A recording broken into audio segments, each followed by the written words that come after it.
I'm already nervous. 2 cards. One of the Black Raven, and one of the White Raven. Oh man, I didn't even notice that before. A country torn in 2. One to the west, and one to the east. When those which were split are made whole again, the truth will reveal itself.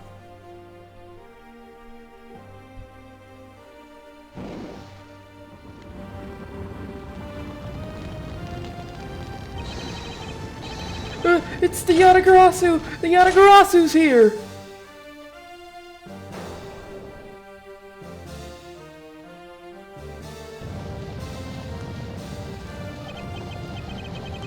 You, accursed Yatagarasu! Kay, you... What happened? 8 hours earlier. We're getting hit with an 8 hours earlier? Oh, I can't handle this! March 14th, 10:17 a.m. High Prosecutor's Offices, room 1202. It's so nice, almost dreamlike, to finally have the chance to relax and sip some tea. Especially after what a whirlwind the past few days have been. On my return flight, I was dragged into a case involving an Interpol agent's murder. The next day, I investigated a kidnapping and a murder at the Gatewaterland theme park. And later that night, a detective's dead body welcomed me back to my office. Along with a thief who was out to pilfer files related to a case from 10 years ago. Okay, that does match the timeline I had in my head. How did I manage to find myself in the middle of so many cases back to back? Well, at least I have today. All I ask is that I be allowed to spend it quietly. Oh, well... Mr. Edgeworth! This is big! Big, I tell you! Hey, what's wrong with you? Where's your enthusiasm? And suddenly the phrase, the fragility of dreams, comes to mind. What are you talking about, fragile dreams? Come on, let's go! The fake Yatagarasu isn't gonna just find herself, you know. Well, if you must know, it's possible that I was paid a visit last night by your fake. Say what? Oh yeah, that's true. Unfortunately for us, the thief managed to escape. But even now, we're still looking for this criminal. However, I must warn you that we've only had a few hours to search so far. So I must insist that you be patient on this one, Kay. What's with you today? Are you sure you weren't sleep-talking to me right now? Anyway, I've got something much more important that I want you to see. Oh, and that is... Take a look at this! On March 14th, I will be there to steal your dirtiest secret. That's quite a bold declaration to send to an embassy. I suppose it was inevitable that a newspaper would catch wind of this. The date the card mentions is today. Today, huh? Come on, we've got to hurry. The embassy awaits. It's all back to the embassy. This is disastrous. I suppose it is quite an urgent matter. However, do you know which country's embassy we should be investigating? Well, it's some really special country, and I'm actually really fuzzy on the details. Let me guess, is it Borginia? That's my guess. Never mind that. Where's all your energy? Why are you so... What the... Why are you so lackadaisical today? I'm not Kay. You're just too wound up. That is a word I've never heard of before. That is a brand new word. Well, then you should get wound up too. Because this just might be our chance to catch that woman. You mean Miss Yu? The woman who killed Kay's father, Byrne Faraday, 7 years ago.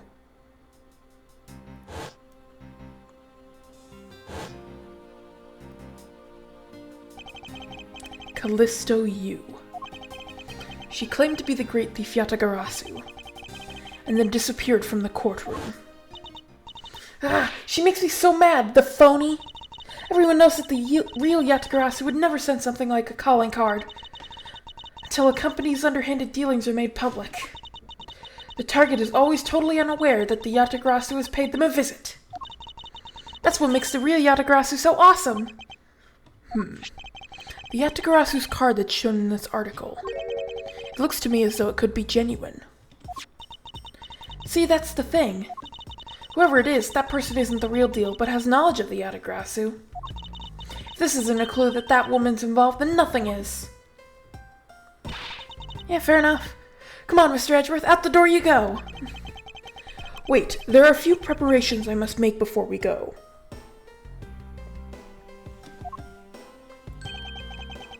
There's something interesting about this card we found last night here in my office.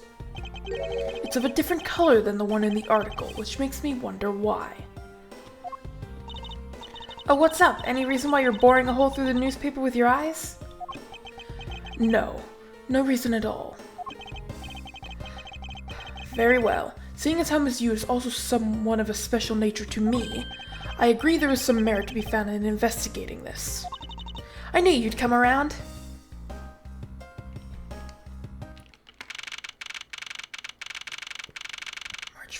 March 14th, 5 p.m. Theatrum Neutralis. What?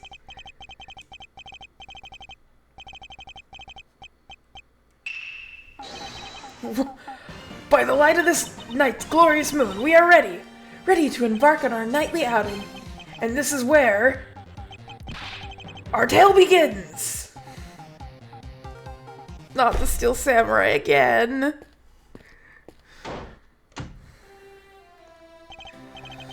Huh, what a coincidence. Who'd have thought that a Steel Samurai stage show would ever be held at such an elegant theater inside a foreign embassy? Yeah, the climax was really awesome. Steel Samurai Sushi Slash. I got chills down my spine when you pulled that move out. I suppose it really is more impactful to watch a show in person than on television. I have to say though, this embassy is set up kind of funny. I mean, they have two countries sharing the same building. Well, as you said yourself, this place and the countries it houses are very special. Even this theater is special in that it is a neutral zone shared by the two countries. So let me get this straight. The Steel Samurai show just now is being sponsored by one of the two countries. The one that's called the Kingdom of Alabast, right? Yes, it would appear that the Steel Samurai is very popular in that country as well. Seems that way. But you know who I'm really into? The Jammin' Ninja. The scandal. The Republic of Babal is sponsoring a Jammin' Ninja stage show. That's something for fangirls like me. We've totally got to see that too, Mr. Edgeworth. The Jammin' Ninja show is gonna kick the Steel Samurai show's rear end. You know, ever since I first met this girl, I've always had this inkling that what she really wants to be is not a thief, but rather a ninja. So anyway, about today's event, what's it called again? The Kingdom of Alabast versus the Republic of Babal Goodwill Jubilee. That is mouthful. The small European countries of the Kingdom of Alabast and the Republic of Babal. I was also wrong about it being Borginia. Completely wrong. These two countries used to be a single entity that was abundant with nature, and it was called the Principality of Cadopia. Cadopia. There's that name again. Is everything alright, Mr. Edgeworth? Yes, I'm alright. Moving on. After a period of civil unrest, the country split in two, though signs of their past remain. For example, their flags preserve the flower and butterfly motifs to this day. Cadopia, huh? The KG-8 incident, and what was referred to as the second KG-8 incident, in which an embassy staff member was murdered. Both of these cases were related to the Principality of Cadopia. In the 7 years that have passed, the country may have split into two. However, the Yatagarasu still sent a calling card here. What could it all mean? That's a really good question. Mr. Edgeworth, I know you're thinking about something. Oh, excuse me. What were we talking about again? If you could please stop spacing out on me.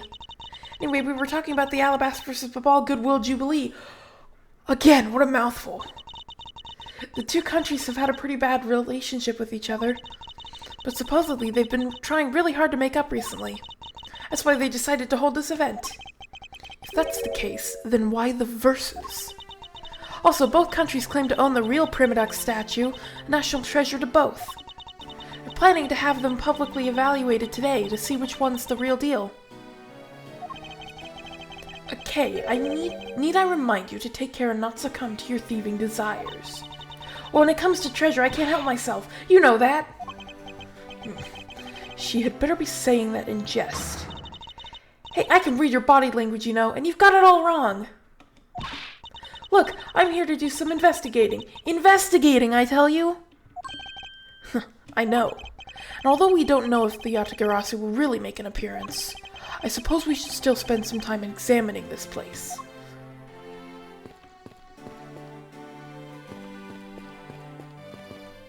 Lot of heart! Where in tarnation are they? Come on, Big Scoop! Hey, mister, out of the way! Yeah, I'm talking to ya!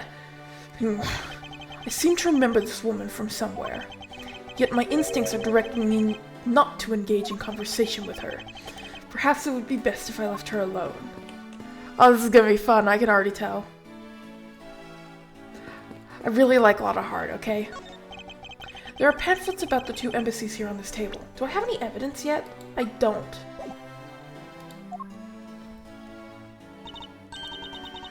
It still looks weird to me. The country split into two a few years back. And they've shared the building and its grounds 50-50 ever since. Oh, I guess it's because they don't have the money to build two separate ones, huh? I should think that's not the reason why, Kay. I suppose I'll just help myself to one of these. Courtroom chatter.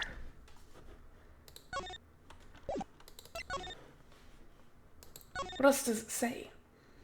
Both countries have a Primadux statue, which are the national treasures of each country. They each also possess a set of 3 finely crafted knives. Each! Okay, good to know. The Kingdom of Alabasta still produces the very luxurious Cadopian paper, which is renowned for its extremely high quality. The Republic of Babal is the sole producer of Babalese ink, which is made from wit crystal. It is also known to generously offer coupons. That's really specific, and it feels like it's going to end up being important. And yet I can't place how. Ah! Hey look! It's the Steel Samurai! And he's got a son, the Iron Infant, with him. Oh my god, the Iron Infant. That's adorable. That's so cute.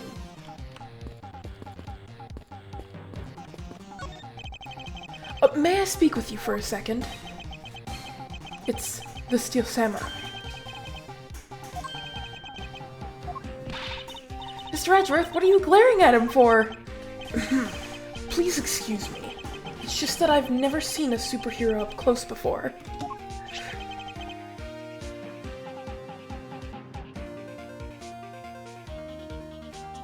Is that an autograph? It looks like he's written something down for you. To Edgeworth from Steel Samurai Daddy, married man of Neo Old Tokyo. Wow, an autograph! Pretty cool that you got one, huh, Mr. Edgeworth? Huh.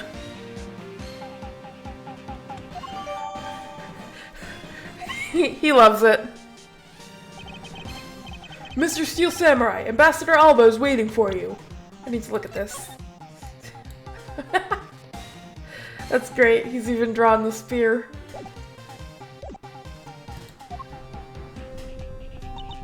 It's bent.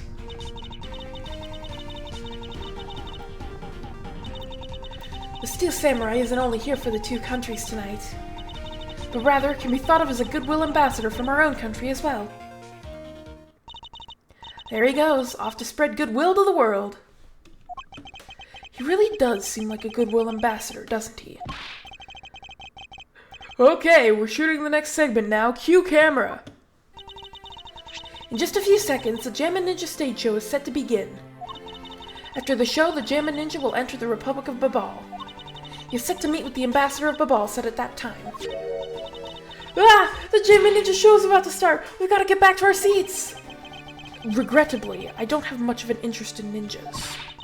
Well, the show will change your mind. Come on, we have to hurry. If we miss even a second of the Jammin' Ninja's awesome playing, I'll never forgive you. I suppose you're not about to give me much of a choice here, are you, Kay?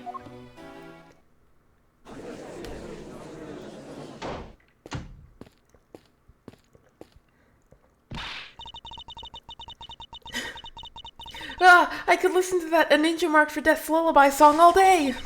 His superb playing and that sad melody really brought a tear to my eye. And his heart-wrenching voice. Now that's the Jammin' Ninja's greatest weapon. Those pieces of Jammin' Ninja merchandise over there. I've got to have them. I especially want the hair sticks that they're selling exclusively at these shows. They're exactly like the ones the heroine, the Princess Mizola, wears in her hair. Anyway, hold it right there, Mr. Edgeworth. Yes. You're thinking of going home, aren't you? Well, it doesn't seem likely that the Yatagarasu will be making an appearance tonight. Most likely it was simply a prank. No way! I just know the Yatagarasu show. But I thought you said that the Yatagarasu doesn't send calling cards. Yeah, I did, but I figured from the very beginning that this would wind up being a wild goose chase. But that card she sent was a genuine fake calling card. A genuine fake. Well, how can I word this? The Yatagarasu's mark that's on the calling card is exactly the same as my mark. Get it now? We've got a problem. The Yatagarasu's been spotted in Alabast. What? You hear that, Mr. Edgeworth? Ha! So you finally decided to show yourself, you phony. Hey, what gives? I'm sorry, but I will need to search you before you may enter. What the? Hey! The Steel Samurai just walked straight on through with that one. If you don't hurry up and let me through, my phony is going to escape. Okay, a country's embassy is considered to be a part of the country itself. If you don't go through the proper procedures to enter the country... Mr. Edgeworth! I'm gonna enter through Babal and climb over the wall into Alabast. Hold it! You would tell a prosecutor straight out that you intend to illegally enter another... Okay, are you listening to me? I don't think she is. Kay Faraday, and I'm coming through. Yes, and welcome. Someone stop her, anyone. Oh no.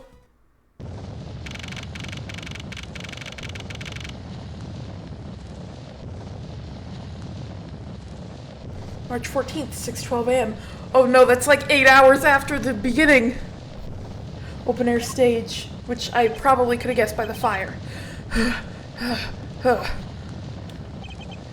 Kay, where are you? Don't tell me you really did find some way over this fence.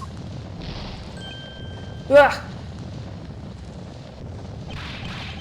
Fire! This is too big for us to handle! Looks like the Yatagarasu came to Babal too! You accursed Yatagarasu!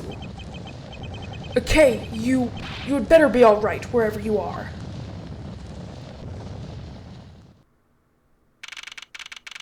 March 14th, 6:45 p.m. Babalese Embassy. Secretariat's office. What the heck is that word? I've never heard that before.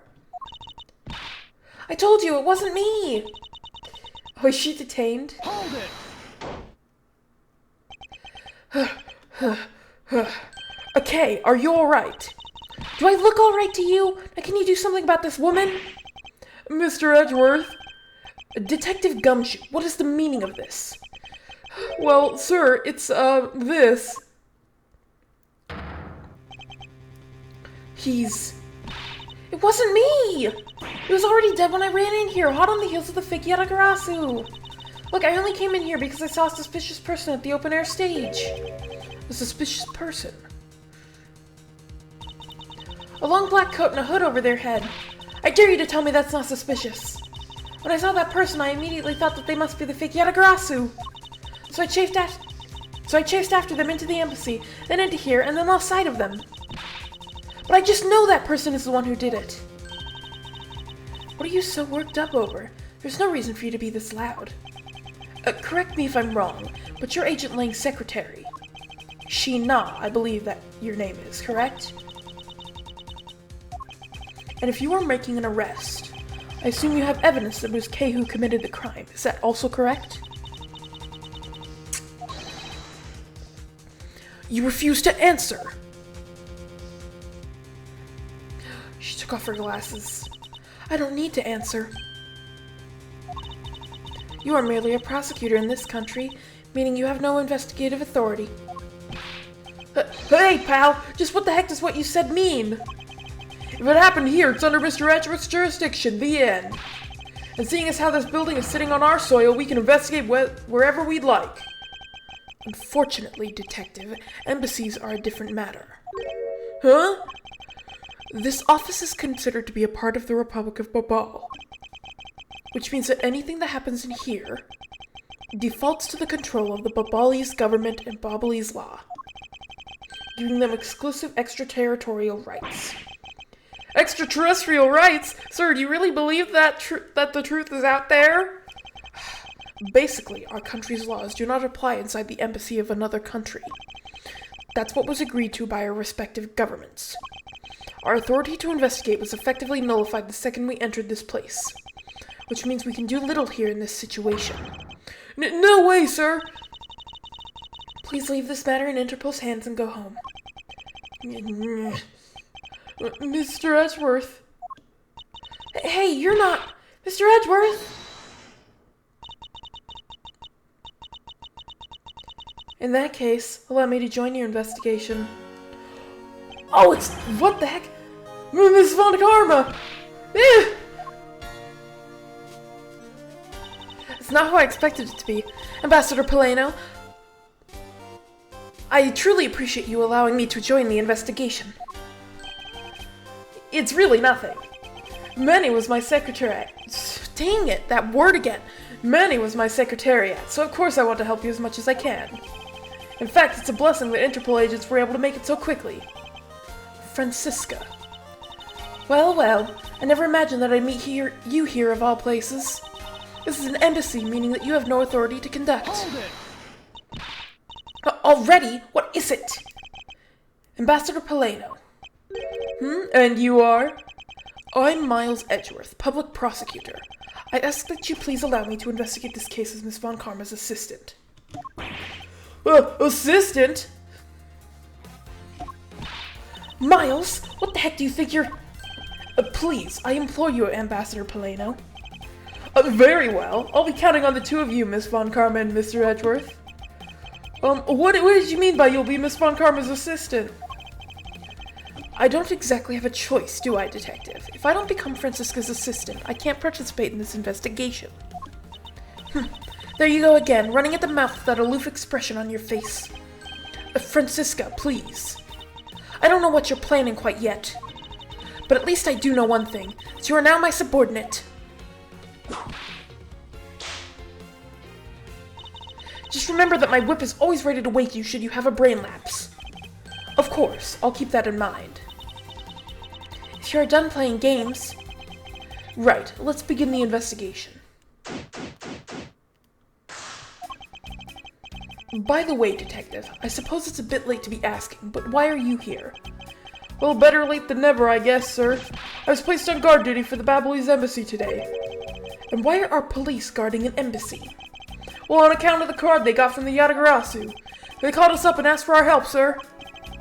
Oh, and because we've been searching for the Yatagarasu these past 7 years. It was more or less mutually beneficial agreement, if you ask me.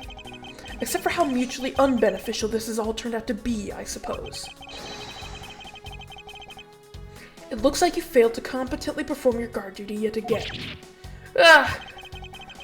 Look forward to your next salary negotiation, although it's out of my hands. But sir, if it gets cut anymore, I won't be able to buy even instant noodles anymore. Oh, poor Edge, poor Gumshoe. A small personal safe. This is Mr. Cochin's office, so perhaps he stored his most important documents in here. Ah, of course it's locked. We won't be able to open it without the key.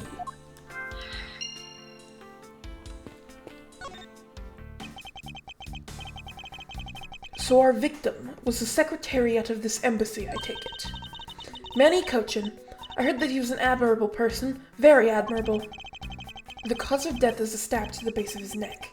He was lax in watching his back. We were fortunate that the fire missed our victim's body for the most part. If the fire had burned a bit longer, it would have made identifying him a hassle. So Mr. Cochin was stabbed to death in the middle of a raging fire. What in the world happened inside this room?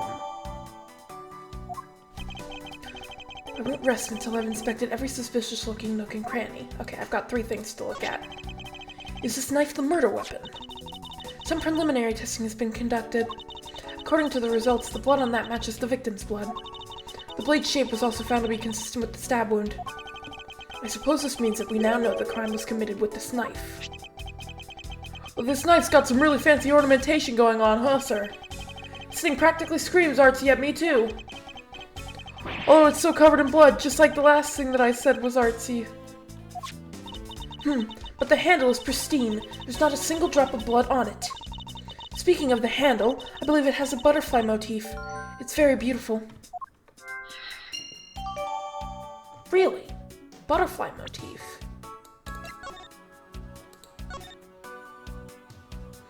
Isn't that the other places?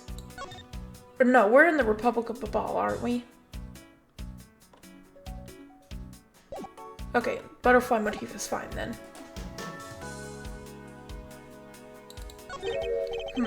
There appears to be something in his pocket.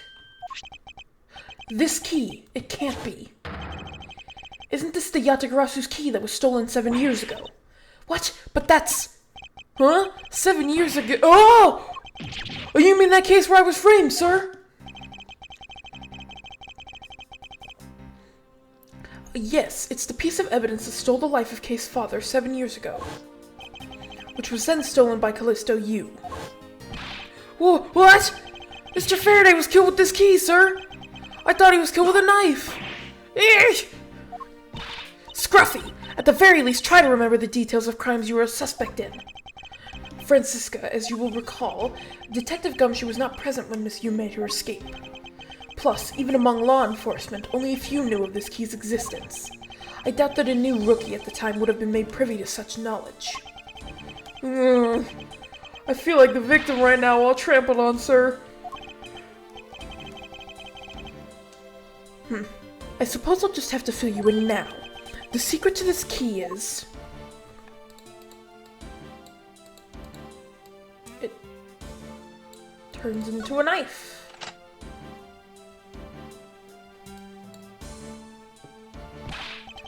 Ooh, wow, that's amazing, sir. It's like some kind of magic trick.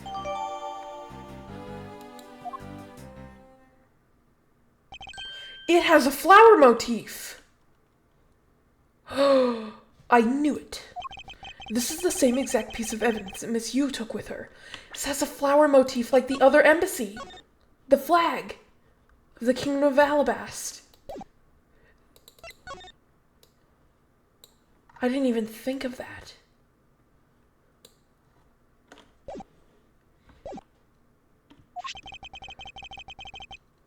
I remember this beautiful pattern in the blade. I remember this as well. It's a vine motif, isn't it? Yes, it looks like 2 interwoven vines crisscrossing down the blade. Vines, sir? I think it looks like a bunch of stars if you ask me. It's one of those 6-sided stars, just like the police mark on our IDs. I really don't think you can call these stars. To say that the detective's art sense is underdeveloped would be an understatement. The real question is, why was the Babalese Embassy's secretariat holding this? While we don't know how Mr. Cochin came to possess this key, we do know that this was stolen by the Yatagarasu from the Cadopian Embassy. That's right. Mr. Faraday had written that fact down in his organizer. I believe this means that further research is required into the country of Cadopia. Why don't you ask Ambassador Paleno about what he knows? Supposedly he was a candidate to be the next Cadopian ambassador once long ago. He should be able to answer any specific questions you may have. It's a knife wound. It's obvious what he was killed with, but I wonder if it's consistent with the wound. Indeed. This man, where Where do I know him from? That's not what I was gonna point out. I was gonna point out, like, why is there ash all the way on this side of his arm? That's kind of weird. Wait, I know who this is. Yeah, it's Manny Cochin. From the last case. He was the guy who got away with the maybe kind of murder? I don't know if he actually did it, but he was not convicted. He was probably guilty.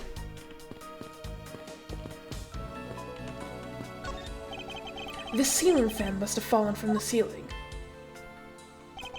A ceiling fan? What does one of those do? Exactly what it sounds like it does. It's a fan that is installed on one ceiling. Well, if I had one of those in my room, I bet I'd go dizzy from staring at it as I slept. Detective Gumshoe, in the real world, we close our eyes when we sleep. Mr. Edgeworth, there's still something on this display rack, sir. Knives, huh? Although the blades are all that remain of them, unfortunately. I guess the handles got all burnt off by the fire. Ah, so even the knives fell victim to the fire. Ambassador Paleno, are these knives yours? Oh, why yes, they are. They're a special set of ornamental knives featuring the national symbol of Baval. These butterfly-themed knives, along with the Alabasone set of knives, are comprised of 3 knives each. But I can't believe the Bavalese ones have been reduced to this state. Ornamental knives, huh? There's a small release on the tang of this blade. Ambassador Paleno, what is this notch here for? Oh, that! It's a feature of these knives wherein you can freely exchange the handles on them, so that we can change how they look to fit the situation, of course. I see. So these knives were constructed so that the handles could easily be removed. It is strange that this one still has its handle, when this one did not.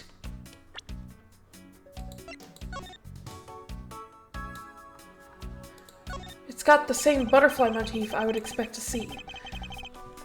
There's a lot of skilled detailing on this handle. Oh my god. There's a lot of skilled detailing on this handle. I believe this is a butterfly. This is one amazing ornamental knife, and I'm really glad this beautiful butterfly wasn't ruined by blood. There's not even a drop of blood on it. It really is quite exquisite. The handle's been changed out. So much so that you can understand its beauty, Detective. Why do you always have to look down on my taste, sir? I know what I like, and this is really well crafted. Why do I look down on his tastes? Because, my dear detective, I'm afraid your tastes are usually quite questionable. This knife, it would appear that the handle is removable. I guess so people can change them whenever they feel like it. Sounds like fun, sir.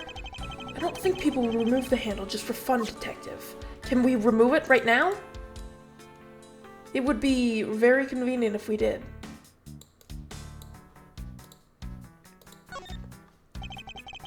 So this is what took Mr. Cochin's life. Some of his blood is still on the blade.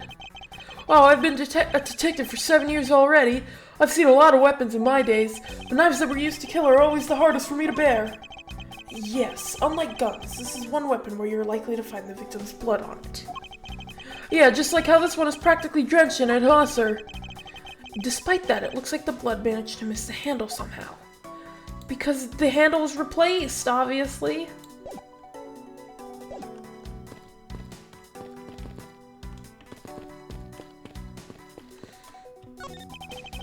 That some fireplace! You know, it really gives the place a mansion-like quality, don't you think, sir?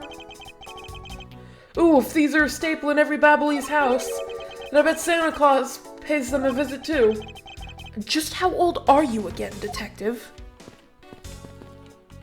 Oh, poor Gumshoe.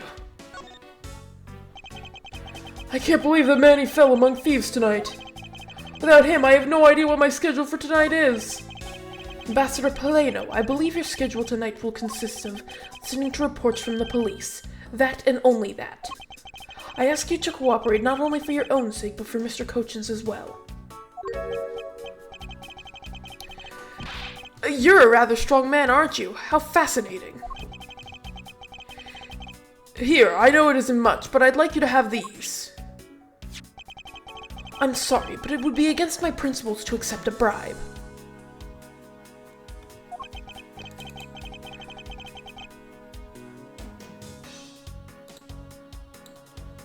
Oh no, these are simply coupons to promote the Republic of Babal. Remember, we offer a lovely number of discounts and offers when you visit lovely Babal. Now I remember, the Republic of Babal is known for its feverish tourism industry. I was wondering if you might tell me a bit about the deceased Manny Kochin. He was my secretary in the embassy secretariat, charged with running the whole place. He was an admirable man. His death is a great loss to our country. He was in charge of everything, accounting, printing, taking care of our national treasures. I'm sorry, but did you say printing? Our country's primary source of revenue is our tourism industry. So in order for us to print the necessary pamphlets, flyers, coupons, etc., we have a printing press here at our embassy.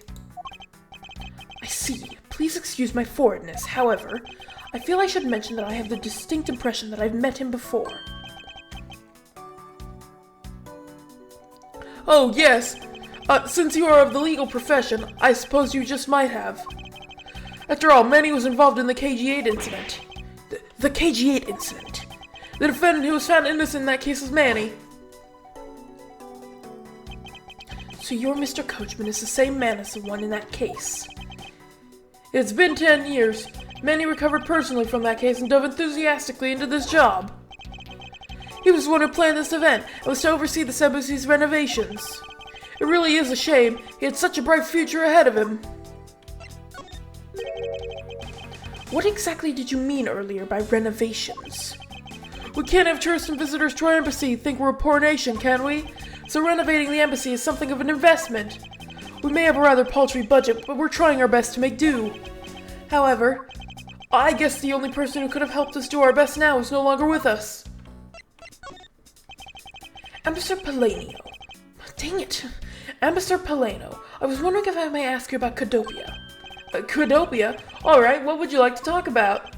First, I'd like to ask you about this key. What about this key?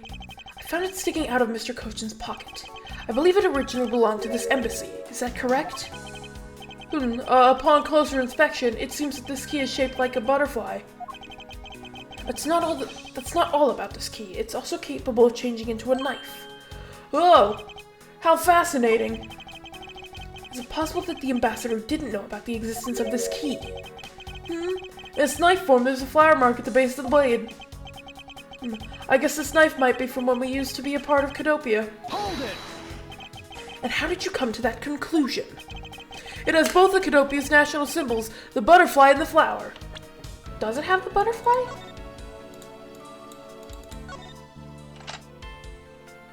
Oh, it does! That is a butterfly!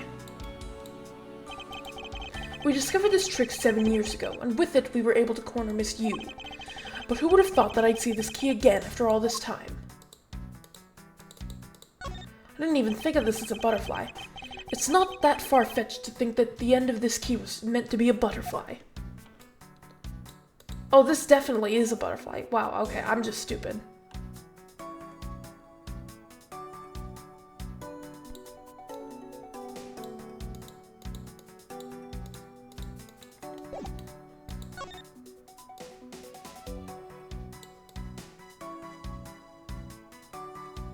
Oh, it's really clever how it turns into like a thorn, like a little vine when you reverse it. That's super clever. Like the wavy design on the outside turns into vines when it's turned around. That's so cool.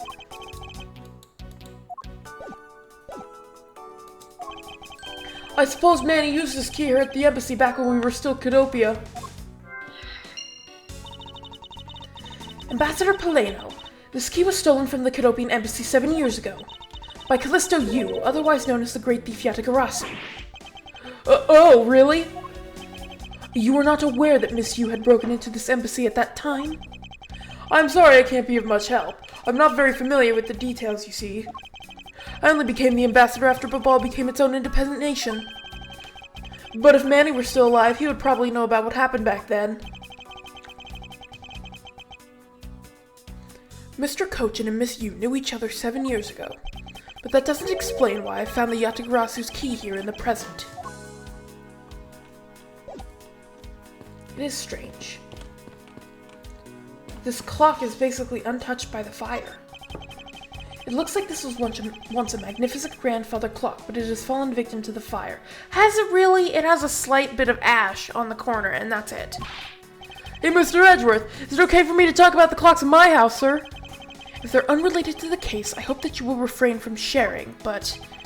Well, there's this one clock that I made by myself, but that's quite enough, detective. Oh, poor detective. He just wanted to talk about his clocks. These shelves are lined with American souvenirs and memorabilia. It's really strange, isn't it? I mean, I thought this was the Babalese embassy. Dang it.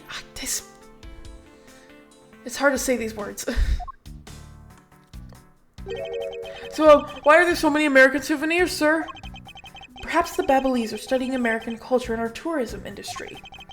If they have plans to make the Babalese tourism industry truly flourish, then they would need to observe and study other countries' methods, I suppose.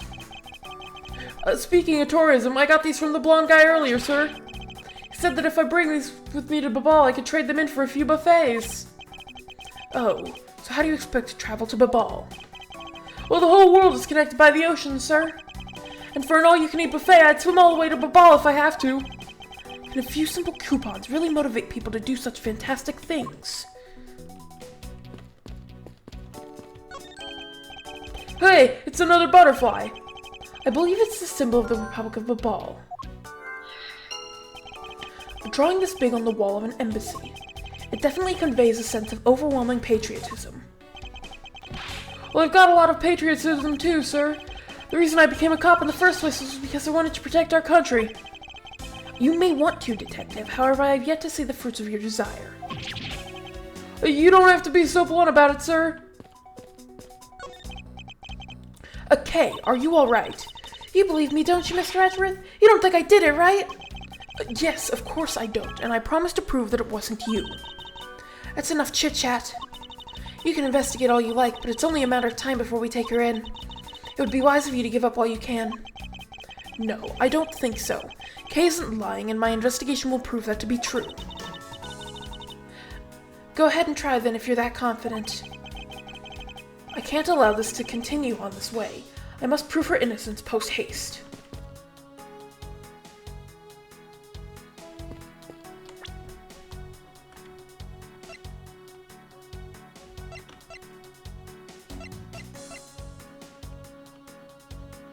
Is it just me, or do these two people look very similar? They do. I never thought about it, but they kinda do. If she had bangs and wore makeup, her face matches perfectly. Oh no, eye color is different. Never mind then.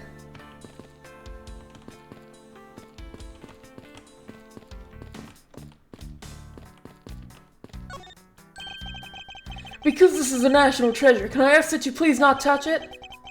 I'm afraid the only ones allowed to touch it are myself and the Secretariat. Hold it!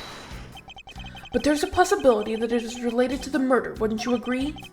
Hey, Mr. Edgeworth, why don't we give up for now? We can force them to let us investigate it later when we find some solid proof. I suppose I don't have a choice here. This must be one of the Primidex statues Kay was talking about earlier. Is it just me, or does this man look like the Steel Samurai? They could be twins.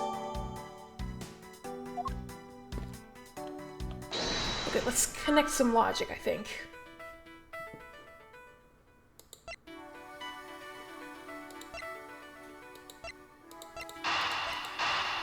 Key plus safe.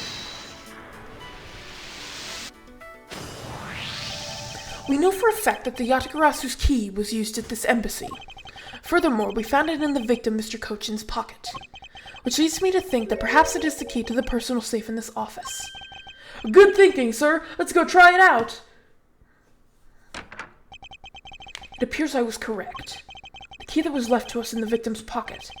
It literally turned out to be the key to the next piece of the truth. What do we have here? It's a false back. Hey, there's nothing inside. Do you think the Yatagarasu made off with everything, sir? No, Detective, I believe all we need is a closer look. I won't rest until I've inspected every suspicious-looking nook and cranny.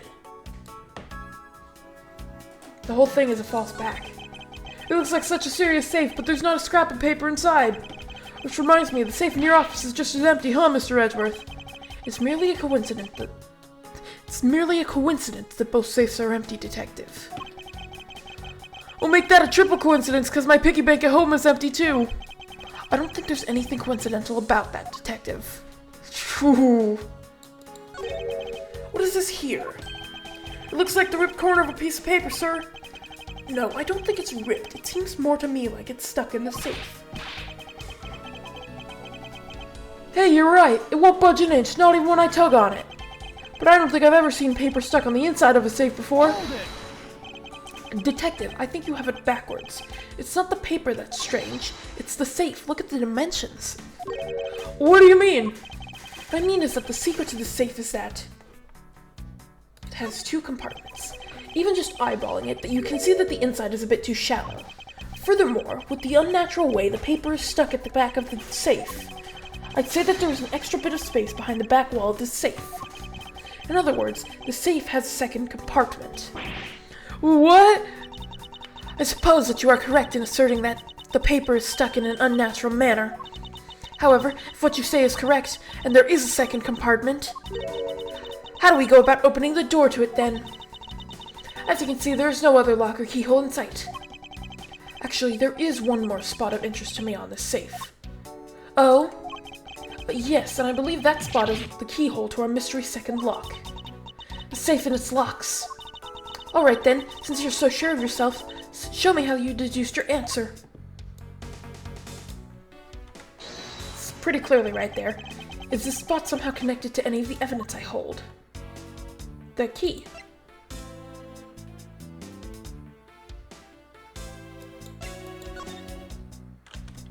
Right?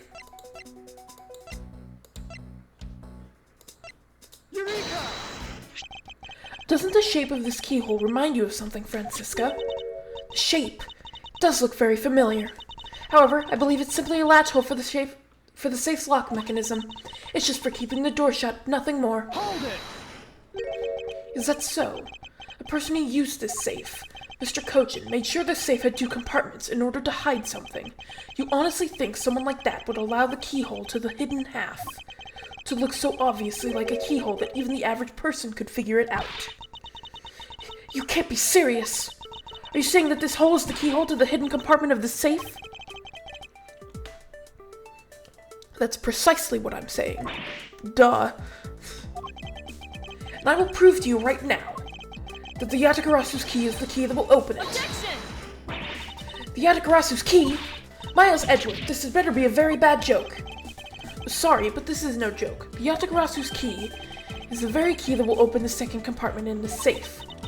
You know that this key opens the first compartment of the safe. It's the knife part, isn't it? It looks just like it. Look at the shape from this direction. It looks exactly like that shape.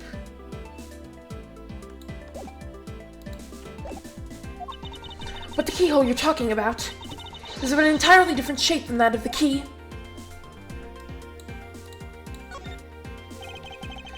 Let's go over this again, shall we? The Yatagarasu's key was originally made to open Mr. Cochin's safe in the Canopian Embassy. We confirmed that as fact by opening the door to the safe with it. Now let's take a look at the back end of the key. Looking at the knife portion head-on, what do you see? What are you talking? Ah! It appears that you've come to understand what I'm talking about. When viewed head-on, the knife's blade is the exact same shape as the keyhole. The real function of the knife portion is to act as the key to the hidden portion of the safe. But that's preposterous! Because it looks like a knife and was used like one to kill Mr. Faraday 7 years ago, we fell under the misconception that it was always meant to be a knife. But for both the safe and its key to conceal such clever tricks, whatever is hidden inside the secret section must be of incredible importance. Then it's even possible that what I've been searching for is inside. Scruffy, hurry up and open that safe! Yes, sir! Opening it now, sir! These items, it's a bunch of funny shaped things. I guess they're pieces of art, huh, sir? You're in the way. Now move, Scruffy. I didn't think I was in the way. These pieces of art. They're identical to the ones that have been stolen from various countries around the world. I figured as much. These are the treasures this section of the safe was to hide from view. I believe a more thorough examination is required. Let's start with the paper. This is the document that we thought was stuck earlier. I wonder what it's about. Beats me, sir. Why don't we take a look at it first before we give up, Detective? Mr. Cochin's name is written here on the last page. I wonder what the significance of this document is.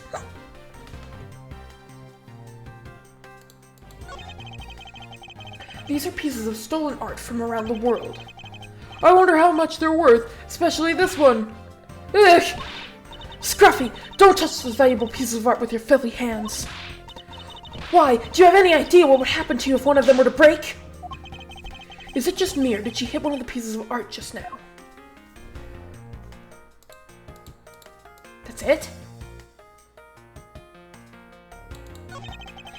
It appears that we found the key that the Yatagarasu. No, Miss Yu stole 7 years ago.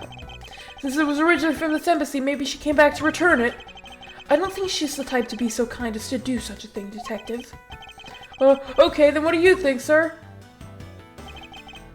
Callisto Yu. For what reason did she steal the key?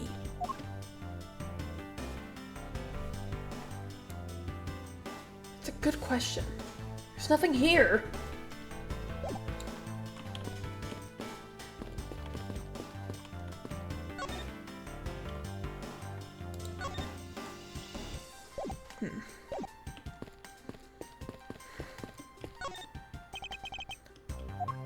Okay, let me look at the false back then. To build this sort of trick into one safe is really something. Yeah, it's neat how the safe has 2 compartments, but what's really impressive is that at the other end of this key was another key. I totally hadn't noticed. I wonder if Mr. Cochin was just paranoid, or if he had secrets of that great of value. Speaking of paranoid, I went sharpen both ends of my pencil, but then when I went to erase something, I got all paranoid that I was gonna stab myself. Please refrain from dispensing your special brand of unrelated stories while on duty. Yes, sir.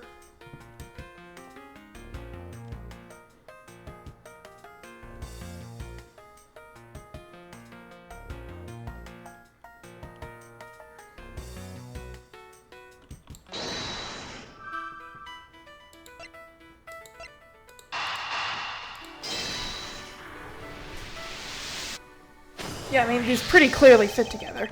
The design on the knife's handle. It greatly resembles the special Babbly species of butterfly. It does, doesn't it? Plus, it says right here, this knife is property of the Republic of Babal. Perhaps this means that the knife used in the crime was found right in this room.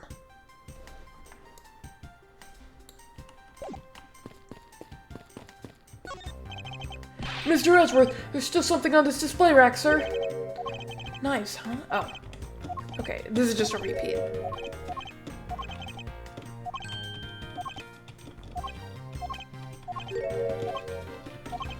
I know that you can exchange the handles, and I've already reached the obvious conclusion that this knife's handle has been exchanged. That thing.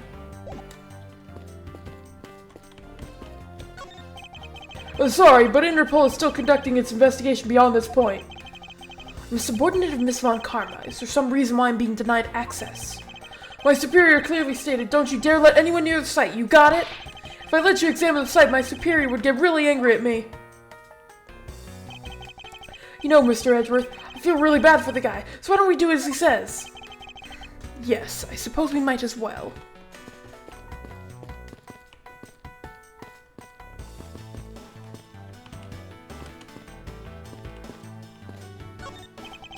There's still some burnt objects scattered on the floor. Well, burnt things get burnt, and then they become burnt things, you know? No, because there was no way to prove that the burnt thing started out as a burnt thing. Was it a burnt thing, or was it not? I have no idea what's what anymore, sir. Yes, I suppose it's a bit hard for someone with a burnt-out light bulb to comprehend. Oh, sick burn!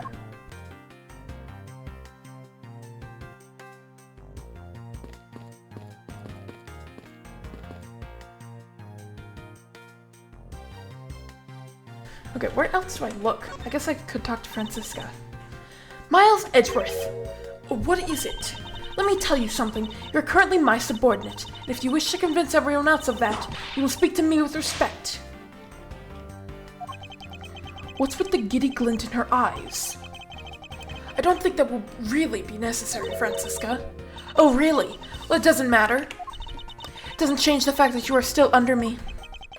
I thought Francisca was flying around the world in pursuit of the smuggling case. So then why is she here at this embassy? Interesting. I was investigating at the Alabastian embassy when I got wind of this mess. Ah, that's right. The Yatagarasu was due to appear at that embassy as well. Yes, but the difference is that we didn't have a fire over there. Although there was an incident at the Alabastian embassy as well. But I left Agent Lang in charge of that case and came over to the Babalese embassy. Ah, so Agent Lang is here as well, huh? I see you've met. Well, he's in the Alabastian embassy acting as a bodyguard for Ambassador Alba. However, he seems to have a different reason for being there. So the suspect in the murder that occurred in this office is that little girl, I see. Is she perhaps trying to be the Yatagarasu? Kay would never harm a soul, sir! Kay? You remember, do you not, about the case we investigated together 7 years ago? That girl is the daughter of the victim in that case, Mr. Faraday. So she's that feisty little girl. Kay has been on the trail of the Yatagarasu, which is how she ended up here, looking for the one who took her father's life. How old is Francisca? She's still 19. Dang, she is still young. Yeah, almost the same age as Kay. I see. Kay's trying so hard, but you know what? The Yatagarasu just keeps on tricking us all. How so? The Yatagarasu sent a card saying, I will be there to steal your dirtiest secret.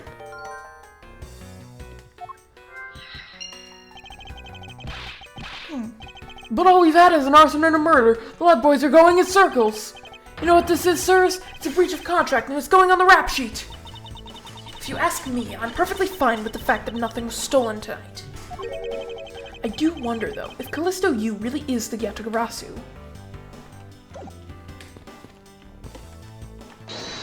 So that's why Francisca is here, because of the dirtiest secret or whatever. Right? Yeah. To steal your dirtiest secret. Is it possible that the dirty secret the Yatagarasu was out to steal is in this very room? Dirty secret? Francisca, you're in pursuit of some dirty, underhanded dealings yourself, are you not? Something tells me that this is no coincidence. In that case, then, the person I'm looking for is here in the Babalese embassy, huh? The head of the smuggling operation. I think I just might need to ask Francisca about her smuggling case in more depth.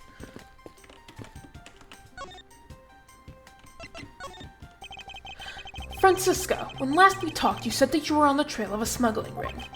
I suppose the reason you are here right now is related to that? Yes.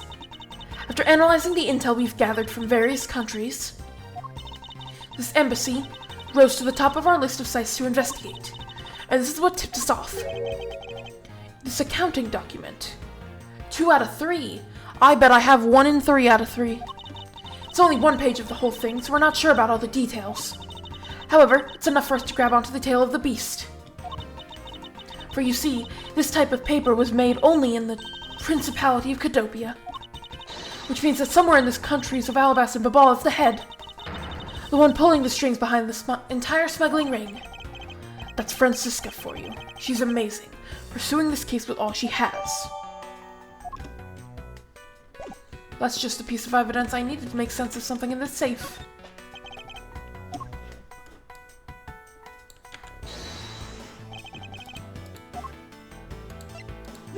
Eureka! Take a good look at these documents, Francisca.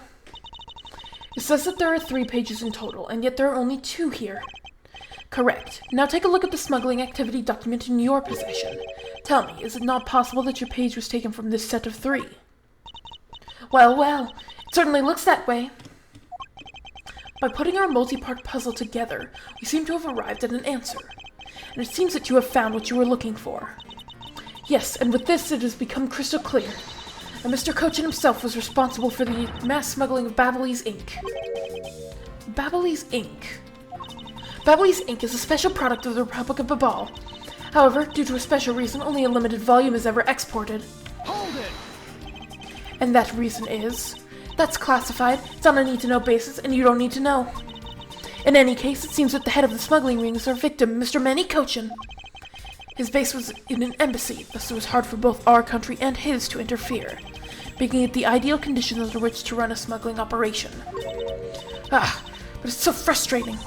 I lost the person I was to rain judgment down on with my whip of justice. Well, even if he is dead, we still have a responsibility to look into his misdeeds. You expect me to whip a dead man? Well, I'm not interested. Oh, good to know she has standards.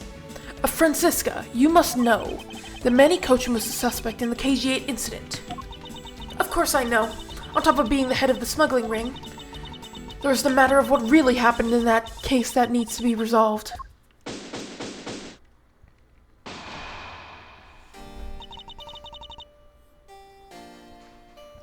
Are you done investigating?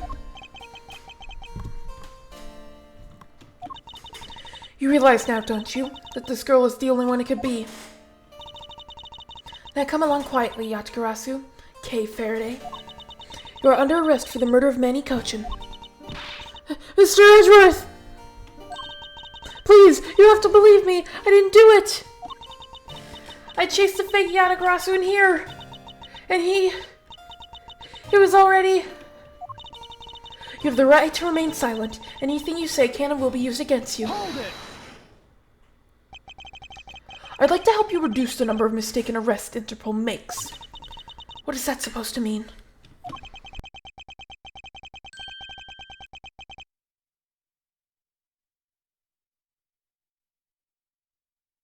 I believe I told you that Kay Faraday is not the culprit of this crime. Very well. I suppose I have no choice. I'll show you just how foolish your claims are.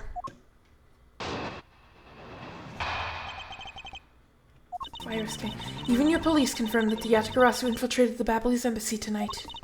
Utilizing the confusion caused by the fire, the Yatagarasu snuck into this embassy. Furthermore, this girl claims to be the Yatagarasu. And most importantly, other than her, there was no one else here with the body.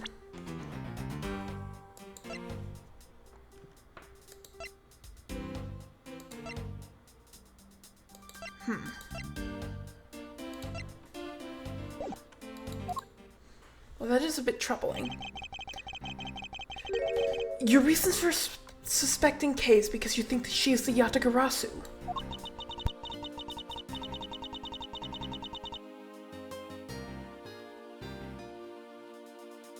Exactly. But it isn't just me. She calls herself the Yatagarasu. Look, how many times do I have to tell you? I was only out to capture the fake Yatagarasu.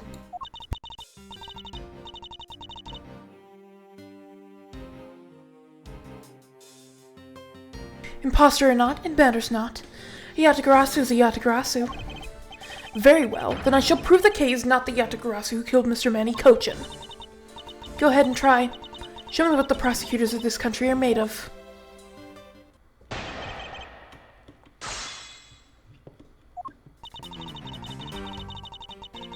Even your police confirmed that the Yatagarasu infiltrated the Babylonis embassy tonight.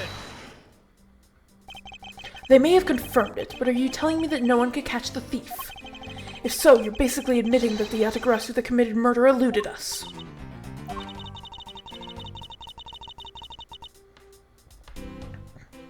Of course, I chased after the Yatagarasu that entered the Babylonis embassy right away.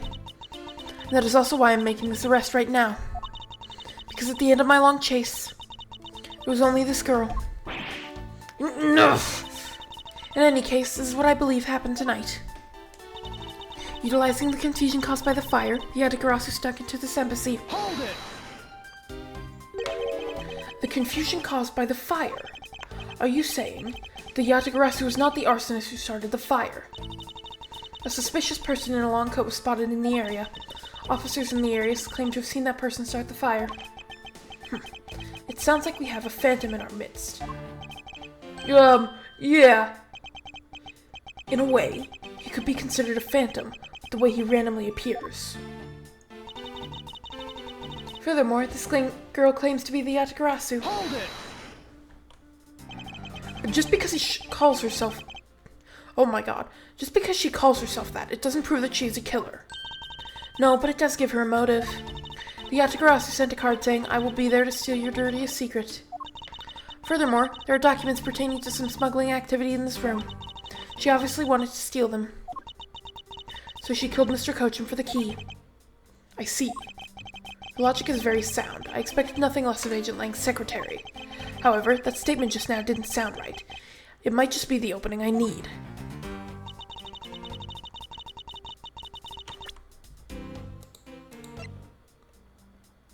The Yatagarasu already had the key. Agent Shina, I regret to inform you, but there is a flaw in your logic.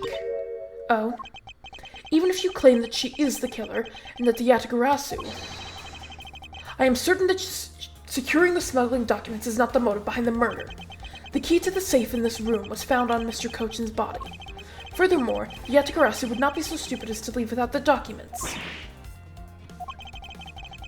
By the simple fact that the documents were still in the safe when we looked, it's obvious that the killer's target was not the safe at all. Then perhaps she didn't know that Mr. Cochin had the key on him. Objection!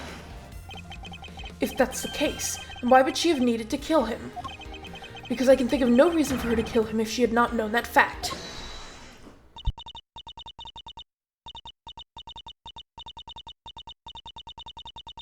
Need, reason, all of this is simply our conjecturing after the fact. It's entirely possible that she accidentally killed him when she was sneaking in. Perhaps she didn't notice the safe second compartment before returning the key. Ugh. But the fact still remains that Mr. Cochin was stabbed to death. Objection! But you have no definitive proof that it was Kay who committed the act. Actually, I do. I saw her holding the knife she used on the victim with my own eyes.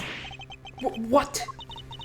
Allow me to tell you a bit more about the evidence that will put her away behind bars. Uh-oh. The knife wound on the body is consistent with the blade of the knife. The knife with the butterfly handle is the murder weapon, which the killer was holding. I assume she obtained the knife from this display rack and used it on the victim. The knife is a part of a special 3-piece set, which has a design like no other. The evidence and testimony, it all points to the girl. There is no counter-argument. That is your definitive evidence. You see now that she is definitely the killer, right? No, Mr. Edgeworth, you've got to believe me. I saw a suspicious person in a long black coat outside the embassy, I swear. And you came in here because you were chasing this suspicious person. That's right. I ran into this office only because I was chasing after that person. But when I entered the room, it was pitch black. I couldn't see a thing. I felt something on the ground next to my foot, so I turned on the lights, but then... Ah! Who's there? This is... I came to this room upon hearing the girl scream. When I saw her holding the knife, I immediately restrained her. So the object Kay felt by her feet on the floor was the murder weapon. I had the knife analyzed right away, but we failed to find anyone's prints on it. But the suspicious person in the black coat who came into this room before me. You continue to insist there was such a person, but if there was, where did they go? I don't know, but then I know they came in here. Sounds like the desperate excuse of a suspected killer, not a trustworthy testimony. You understand, don't you? We can't trust this girl's words, Mr. Edgeworth. She has a point. Even if Kay's words are the truth, I must show that they are with some solid evidence. Mr. Edgeworth, I really didn't. Kay, don't worry. If you didn't do it, then there must exist a way for me to prove that. Still not giving up, I see. In that case, try to counter my argument if you can. Don't worry, I can and I will.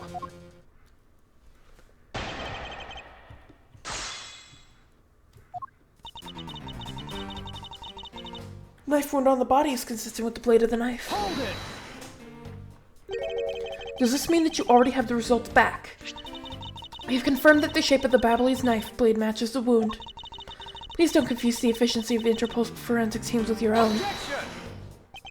Dang. I won't if you don't underestimate our police force. And so we're clear, I hardly say your logic is sound, which you will see in a bit. If you can prove me wrong, please, by all means, go ahead. That has been my intention all along. Now let us return to your testimony. The knife with the butterfly handles the murder weapon which the killer was holding.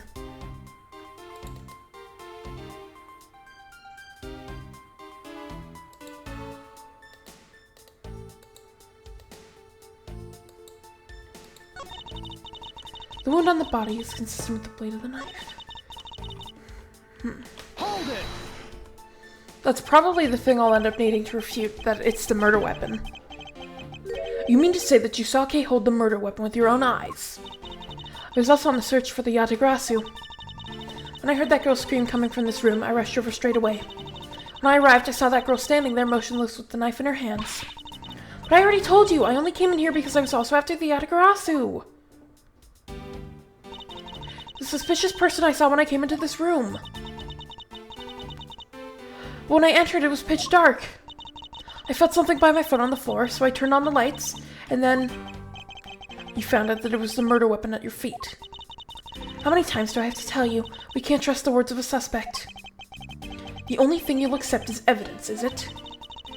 That's the only acceptable way to counter an agent of Interpol on the scene of a crime. Mr. Edgeworth, do you have some kind of evidence that can prove me innocent? I think I do, because there is one piece of evidence I find to be a bit interesting. I think I need to carefully examine that piece of evidence again.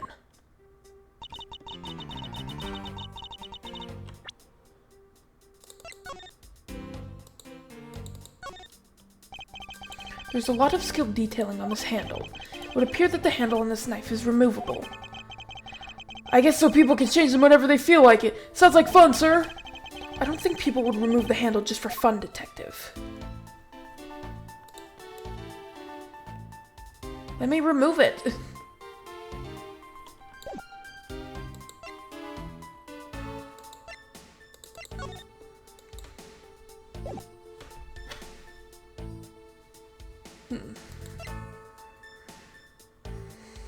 She can't have obtained the knife from the display rack because the display rack knives were all burnt.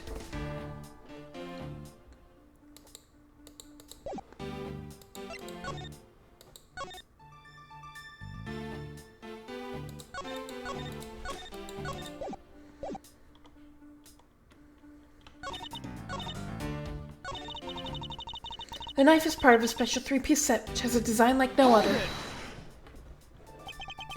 About the 3-piece set, is there really no other like it? Let's ask Ambassador Poleno for more details, shall we? The knives are indeed special. They have the butterfly, the symbol of the Republic of Babal, engraved on them. And because there are only 3 of them in the world, they are very, very valuable. The national symbol, huh?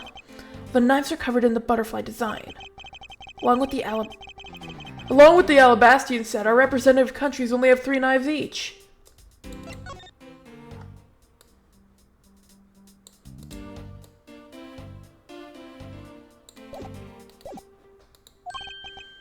I see. Are you satisfied now? If so, let's continue.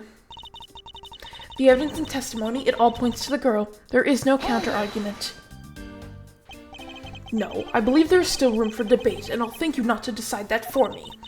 I didn't decide anything for you. I'm merely looking at reality the way it is. Are you sure you're not just viewing the facts through rose-colored glasses? Mr. Edgeworth, I think she's mad at you. Perhaps, but our definitions of reality are a tad different.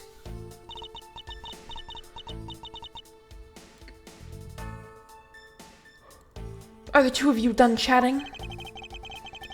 Agent Sheena's proof is that the Babalese knife that Kay was allegedly... Dang it. Agent Sheena's proof is the Babalese knife that Kay was allegedly holding. Yeah, so, how are you gonna prove that Kay didn't do it, sir? If Agent Sheena wants to suspect Kay merely because Kay was the only one here, then I must show with evidence that Kay couldn't have committed the murder. But do you have such evidence, sir? Yes, there is one piece of evidence that seems very unnatural to me. Is there? Other than the knife. and I believe it is my duty to point that out to Agent Sheena.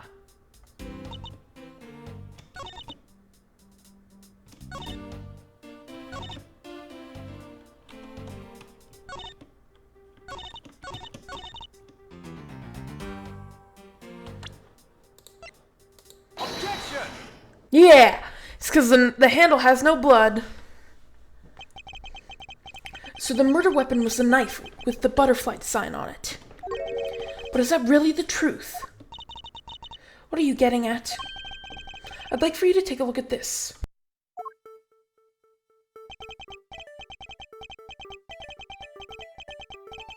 There's blood on the blade, and yet there's not a speck of blood on the handle. This signifies that at the time of the crime, a different handle was attached to this blade. The knife that Kay was holding had its handle switched and was in fact not the real murder weapon. It wasn't the real murder weapon. This knife can be taken apart. Shall we give it a go?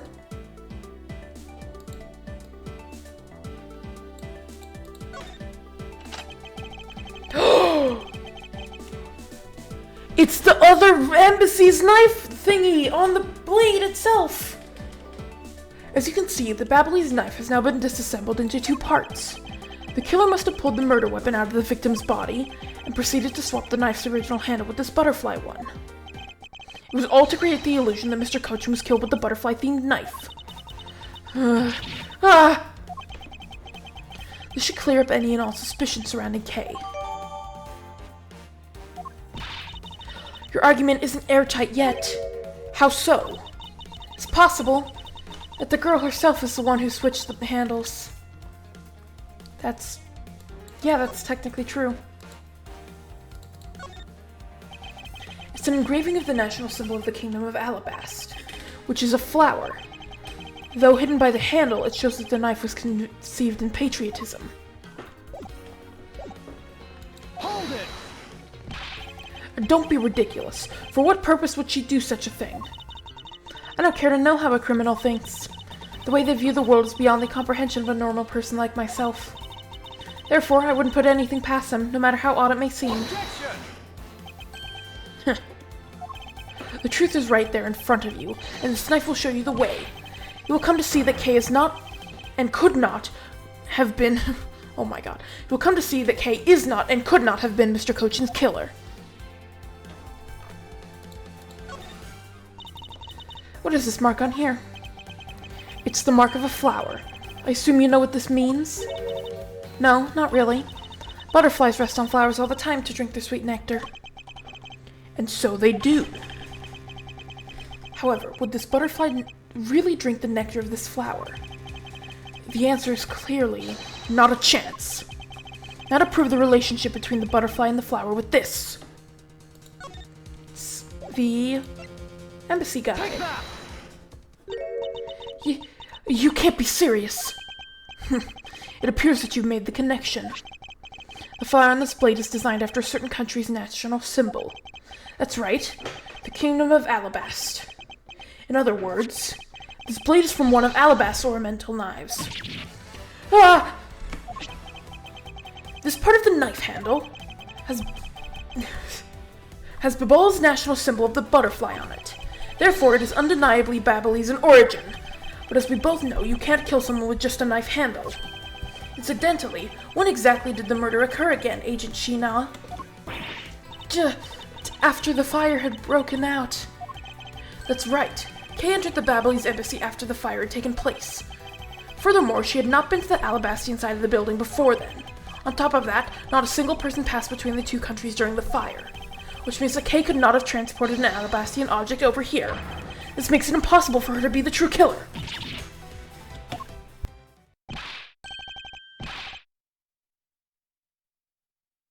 Woo! Way to go, Mr. Edgeworth, sir! What a great victory!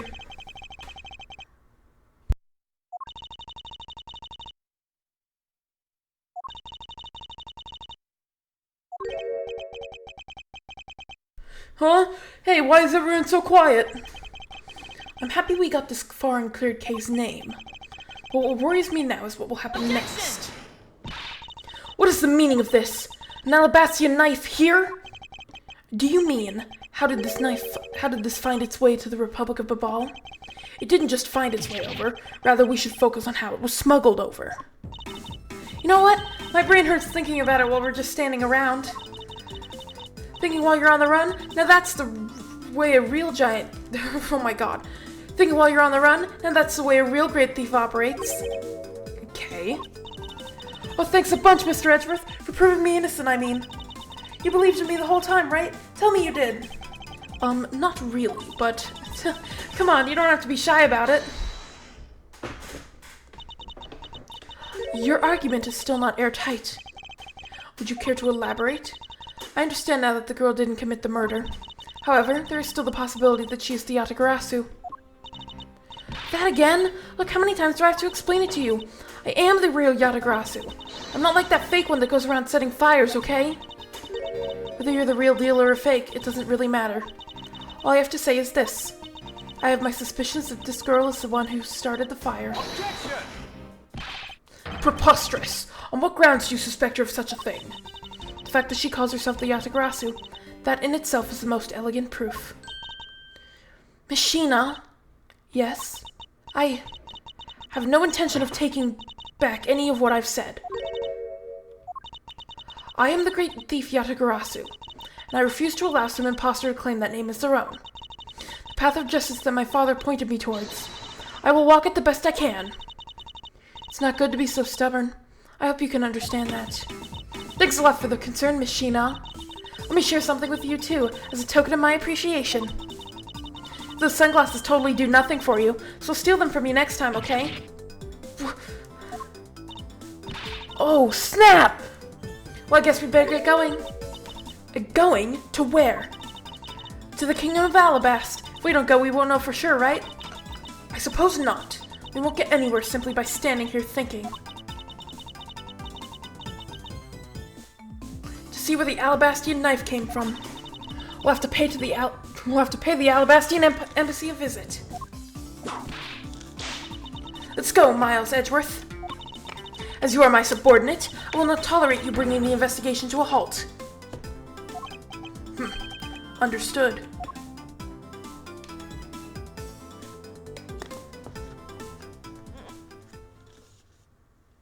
To the other thing we go.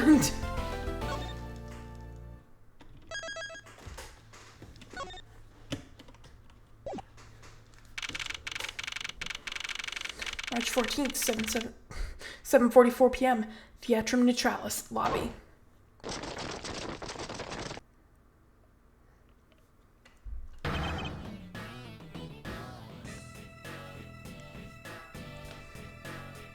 And count off. One. One.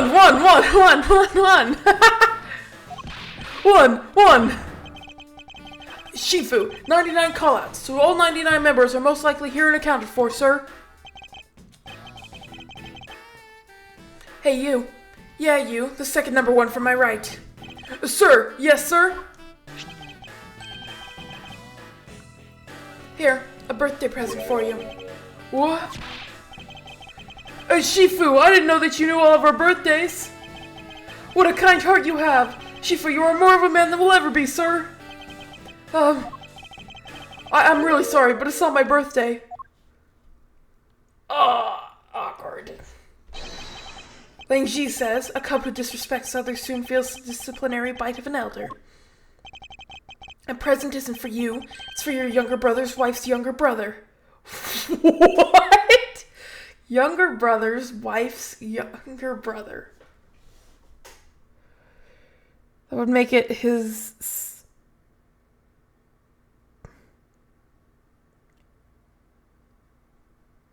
What the heck?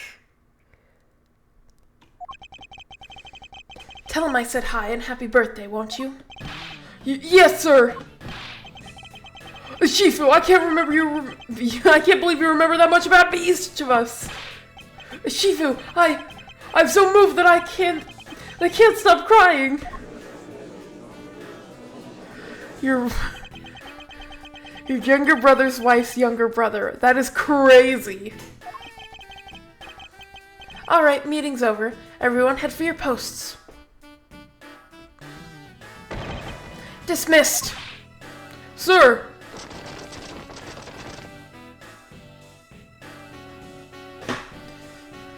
This guy is too much.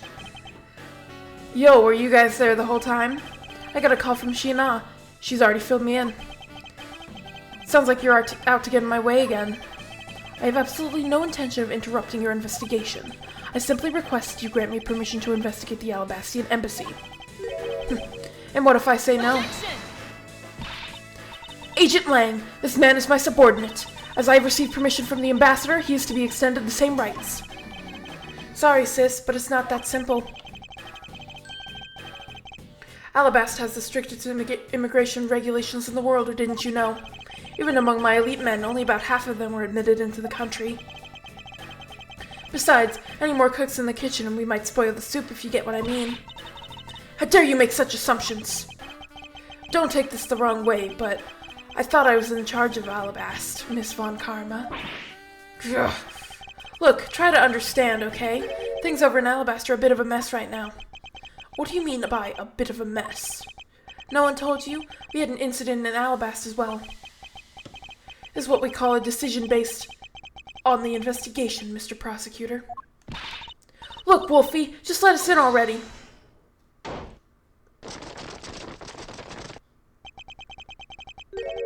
Is there a problem here, Agent Lang? That guy is old. But not really, just having a discussion about whether or not to let these guys in. Ambassador Alba, I ask that you please allow these people to join the investigation. Having a debate because of my country. I'm terribly sorry for placing you good people in that kind of situation. It is all because I lack the strength to govern well. Please, it is nothing of the sort, Ambassador. You weakling, Caracus. Curse your frailty and your inability to effect change in your country. What are you... The thing is, investigations conducted in my country have been under Agent Lang. And it is my judgment that in order to minimize disruption in the investigation, I should leave everything up to Agent Lang. There, you see? Oh, no way! Another person intervening? Ambassador Alba, I ask you to please reconsider letting them into Alabast. What's that? My very own secretary has been murdered in the Babalese embassy. And he was apparently caught up in some very shady dealings, completely unbeknownst to me.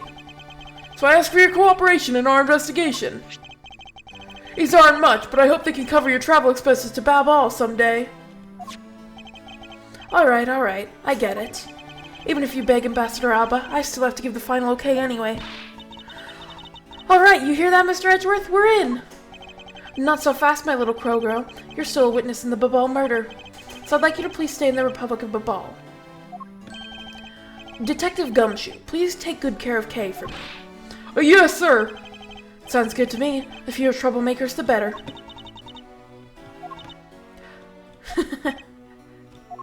Oh, they're mad.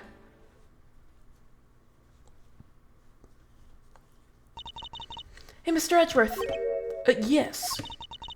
So I wanted to ask for a while now, but that lady over there, is she who I think she is? Ah, that's right. I didn't introduce the two of you yet. Franziska Von Karma, the prosecutorial prodigy. It's nice to see you again. Oh, I knew it! You're the whip lady! You may address me as Miss Von Karma. Miss Von Karma, I leave the investigation of Alabast in your hands. Thanks. Rest assured I will outsmart both the smuggling ring and the Yatagarasu. The smuggling ring, huh? Perhaps I should ask Franziska a bit more about them before I head into Alabast. And I mustn't forget to thank Ambassador Paleno for all that he has done for me. But what if I just wanted to go in? You've made so much progress in your investigation in such a short period of time. It's truly amazing. Agent Hicks, whose help I had requested, was cut down before he completed his task. There is no room for further failure in my perfect investigation. In spite of that, I believe you were able to obtain some insight into the ring, correct? It was nothing. I simply made some deductions based on the smuggled item I was following. You mean the Babyliss ink? But why are there restrictions on the export of Babyliss ink to begin with? That's classified Interpol Hold it!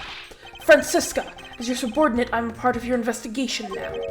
Don't you think it would be beneficial if I was as well informed as you? Point taken. Very well, I'll fill you in. Recently, we discovered some very well-made counterfeit bills circulating in Zhangfa. Counterfeit bills?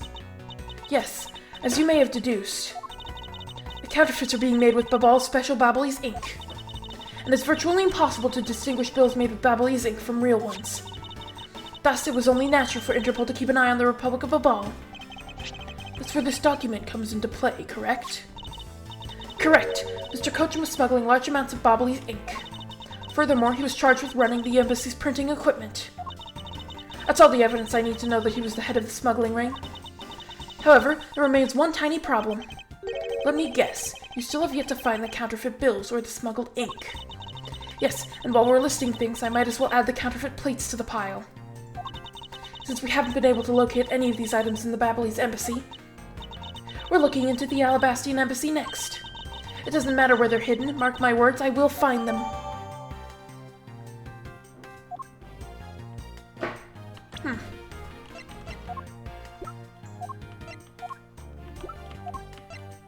Interesting.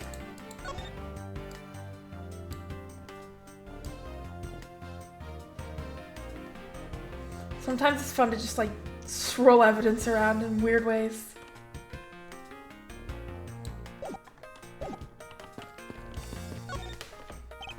Ambassador Paleno, I am in your debt.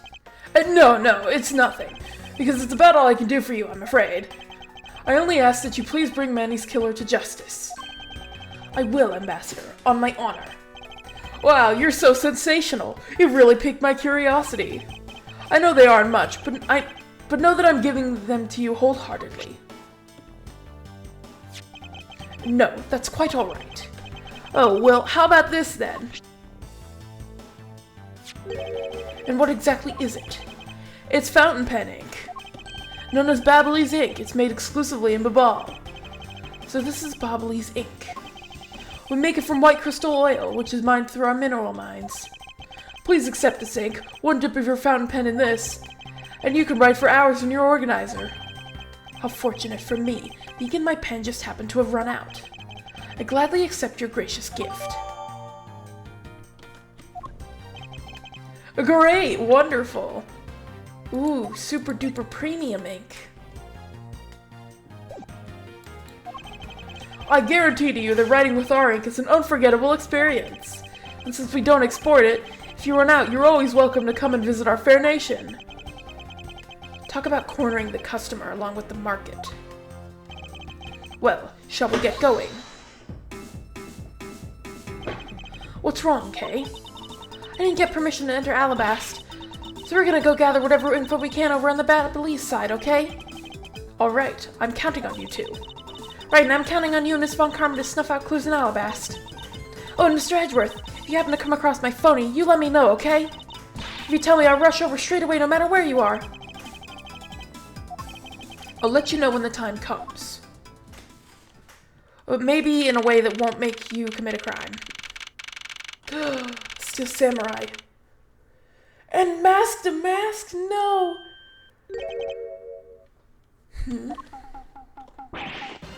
Whoa! What do you think you're doing to my subordinate?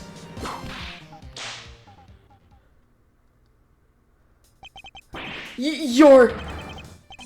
No way! What the heck? Reggie! Oh, thank the heavens you're here! I'm in a really, really big pickle, your lordship! The raven, it appeared, poof, and then disappeared, swoosh! And though I am the Steel Samurai, my sword, it... Ah! I'm so confused, I don't know what anything means anymore! Who is this fruitcake? I am Larry of the House of Buds, married man of Neo Tokyo, milady. Now remember, this person is one of your friends, isn't he, Mile? Yes, frighteningly enough, he is. Hey, what's up with that answer? Your best bud is in a bind and you act like it's no big deal. What sort of bind are we talking about here? A suspect kind! I accidentally became a suspect in a murder! I see. It is quite the bind. Not that we're the least bit surprised. Yes, I pretty much expected this news. From the instant I saw this unlucky face. Oh, poor Larry. His name is Larry Butts. I've known him since grade school, and for as long as I've known him, he's been the world's largest source of trouble with a capital T. Second largest. Maggie Bird probably wins. Let's be fair. Hey, what kind of introduction is that? You're so mean, Edgy. If you're not careful, you might find your tiny number of friends go down by one. That was uncalled for. Besides, you're... Wait, hold on. Larry, it was you? You're the one who wrote my Steel Samurai autograph. Oh, you didn't notice earlier? I even winked at you through my headpiece. Oh. Edgeworth must be crushed. The drawing makes sense now.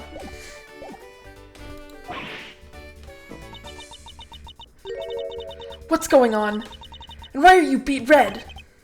Sorry, but could you not speak to me right now? Oh my god. Oh, sorry, am I interrupting your comical yet melodramatic play? Aha. So this is the incident you mentioned earlier. Mr. Prosecutor, this man, this childhood friend of yours, is our prime suspect. Of what, you ask? Of the murder of a man who had snuck into this embassy, Masked and Masked the Second. Masked and Masked the Second. Oh no! There's two Masked and Masks now, too. There's not just like a... What? Only Larry could get himself into yet another mess as fine as this. But no matter what the facts may seem to say, Larry is not the type to commit murder. Still, it's a rather daunting stroke of misfortune I've struck. I have to prove that Larry Butts is innocent of all wrongdoing. Shifu, we've identified the victim! Good work. I'll take that report now. Agent Lang, would you mind if I took a peek at it as well? What did I tell you earlier, Mr. Prosecutor? Don't get in my way. There's only enough flesh here to feed one wolf, and that one is me. So no, you may not take a peek. But Agent Lang... You too? Agent Lang. I thought you'd be dead. You're like 67 now. How old are you? God, you've got to be really, really old. You allow an investigator such as myself to take a look? Ah, yes, of course. You, let the detective see the file. You're Detective Bad. You're the prosecutor, Mr. Edgeworth, right? Fancy meeting you here, Detective. How old is he now? He's gotta be really, really old. He's 60. Oh my god, he should really retire by now. You weren't expecting me. Ever since that day 7 years ago, I chased after the Yatagarasu, non-stop. I even pressured Interpol into keeping me in the loop, in case a card was ever found. What incredible dedication to the case. Detective Bad knows the Yatagarasu's MO very well. And his passion for the chase hasn't died down in those 7 long years. It's something I can respect. But, Detective Bad, I must ask, are you going to make an ally out of this prosecutor? My only goal is to arrest the Yatagarasu. If he can get to the bottom of this case, then I'm willing to share info with him. I am in your debt, Detective Bad. About the murder of Damask II, would you be so kind as to fill me in on a few of the details? When the Yatagarasu showed up, Agent Lang and I took ourselves off guard duty, and put ourselves in charge of directing things at this crime scene. Taking advantage of the chaos. Damask II, he broke into this embassy. Probably to steal some treasure or another. And I suppose he lost his life when he was forced to fight someone else in this room. Why exactly was the was that man placed under arrest, Detective. That samurai. He was born looking suspicious, but not for the reasons you suspect, I assure you. As you can plainly see, he is completely harmless. Well, it was just a random guess. It's not like he's actually under arrest. Tonight, here at the Alabastian Embassy, Ambassador Alba was to give a commemorative speech. And that's when the Yatagarasu showed. But keep in mind, the Yatagarasu isn't who I'm talking about right now. Those seats, for the guests who had been called to sit in them, were empty. A no-show. Who was it that failed to take their seat? The Steel Samurai. Until the speech was to begin, each member of the entire Steel Samurai family was to wait in a separate room. However, for some weird reason, that man was spotted in a different location than his assigned room at that time. And where was he? He was on the roof, with one of his legs down a chimney. That chimney leads directly into this room. No. Larry Butts, you've really outdone yourself this time. What were you thinking? In any case, I believe it's high time for me to start my investigation. So we have another double murder. 2 people dead, again. I wonder whose MO is double murder.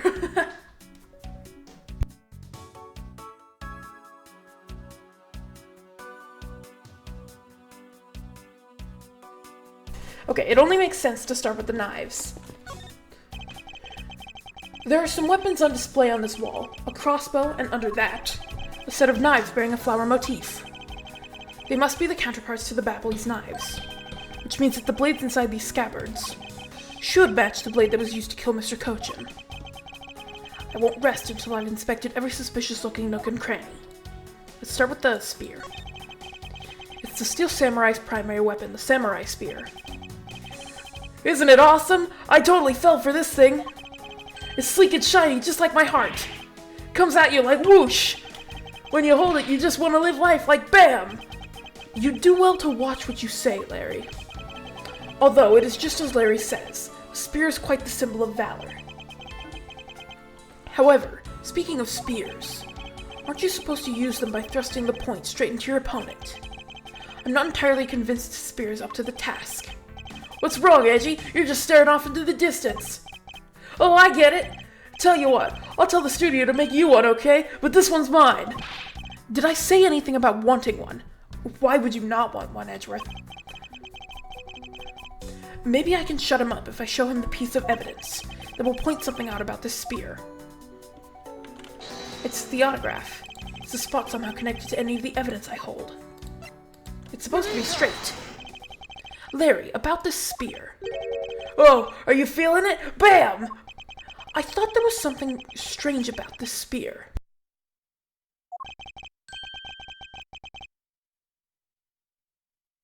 Tell me, Larry, is it just me or is the spear a bit bent? Ooh, what? No way! It's exactly as it should be, yo! I have here the autograph you wrote for me earlier. Now take a good look at this which you drew with your own hands. You can see that the spear is clearly of a different shape. What do you have to say to that? I'm sorry! When I hold the spear in my hands, all of a sudden I feel super powerful. And then, during practice, I was spinning it around and around. And bam! It hit the wall! Unbelievable! This is an embassy! But I've always been like that. Ever since I was a kid. One time on an overnight field trip, I bought a fake sword and played with it late that night. I'm just a useless hot-blooded man! Larry, clarify that for me, will you? Okay, so it was some field trip, and I began to shadow fight with myself. Not that. I meant what you said earlier about spinning the spear and hitting the wall. Oh, that. It's no biggie. It's not like I left a hole or anything. That's not why I'm asking, Larry. The samurai spear is made of metal. I somehow doubt that a move as simple as spinning it around would cause it to bend. Man, Edgy, you're so naive.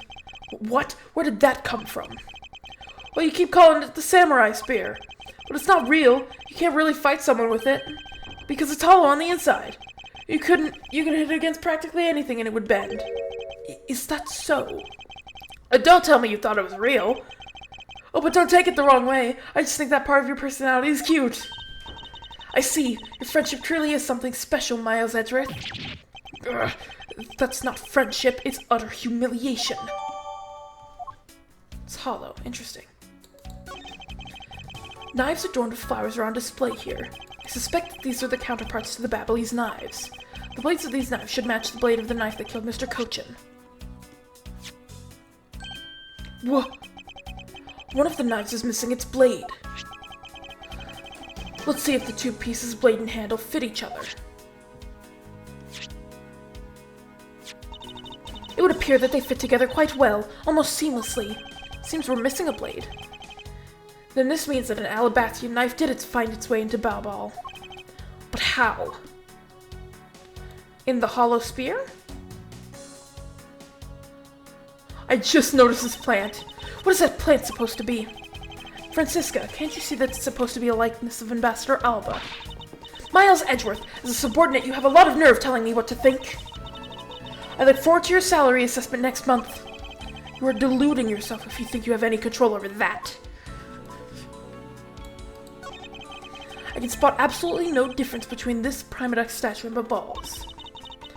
The statue's face looks a bit like the costume hero you like so very much. I only wonder why you Americans have such an affinity for this kind of face. Aren't you American too? You just went to Germany to study? You weren't born there.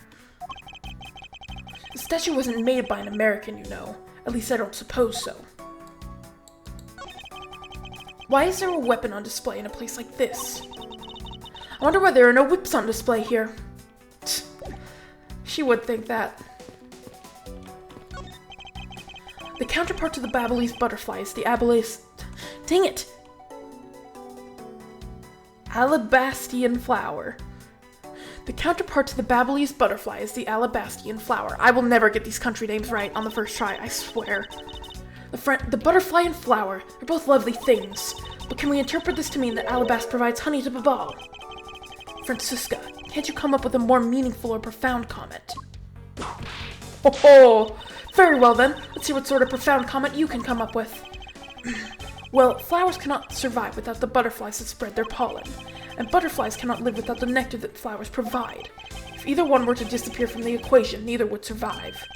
How is that, Miss Von Karma? Your explanation took so long that I nearly fell asleep.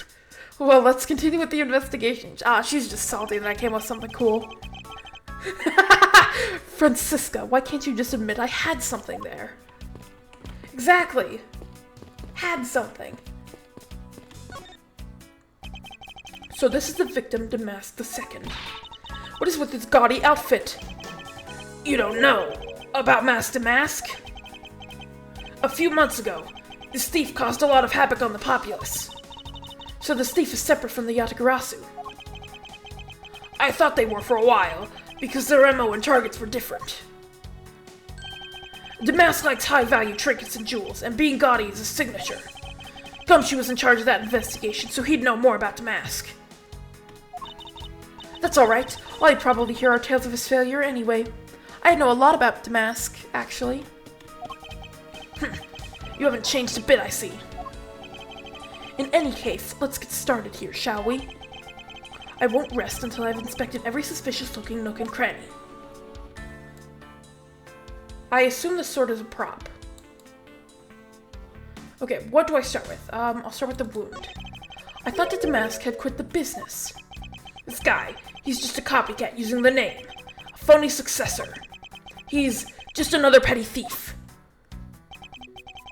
His real identity is an out-of-work guy by the name of Kashi Nu. He's 29 and wanted on larceny charges.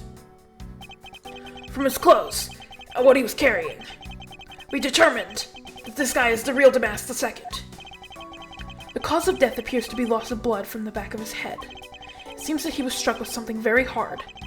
In other words, he was bludgeoned to death. Interesting. With a sword. Sorry, I missed slightly. So this is the murder weapon in this case. There's blood on the blade. It's a rather sweeping sword, isn't it? What did you expect? It's Steel Samurai Daddy's second weapon. I only call it a secondary because although he uses his sword in most of his battles, it's his trusty samurai spear that he turns to in a real fight. You sure know quite a bit about the Steel Samurai. It's only because I saw the stage show earlier. Yeah, sure. Okay, buddy. The owner of the sword is the Steel Samurai, or in other words, Larry. I should probably ask him about it, as detrimental as it is to proving him innocent. It's probably also hollow.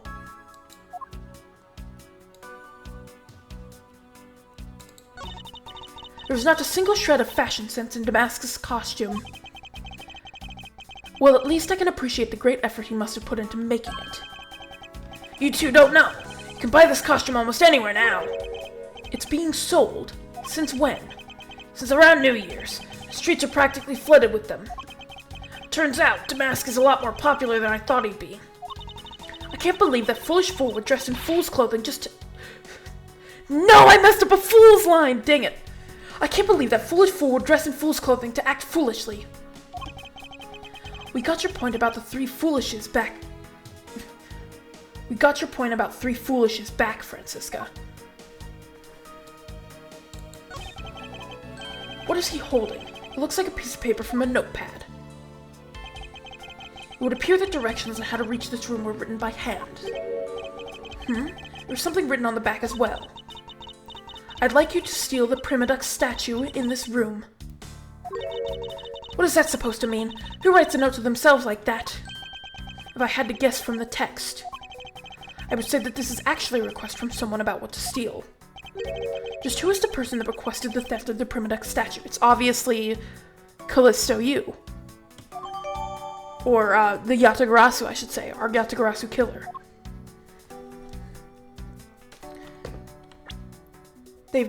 She's been known to use such tactics before. Interesting. Yeah, this one's hollow, so this one's obviously also hollow. Or rubber.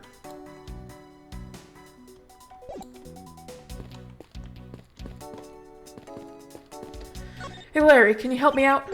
Larry, there are a few things I need to ask you about. Hey, how about that? I've got a few things I gotta ask you too. What is it? It's like, both you and him. How's it that the two of you always manage to have some cute or hot girl by your side? And Franny, what about that promise you made to me?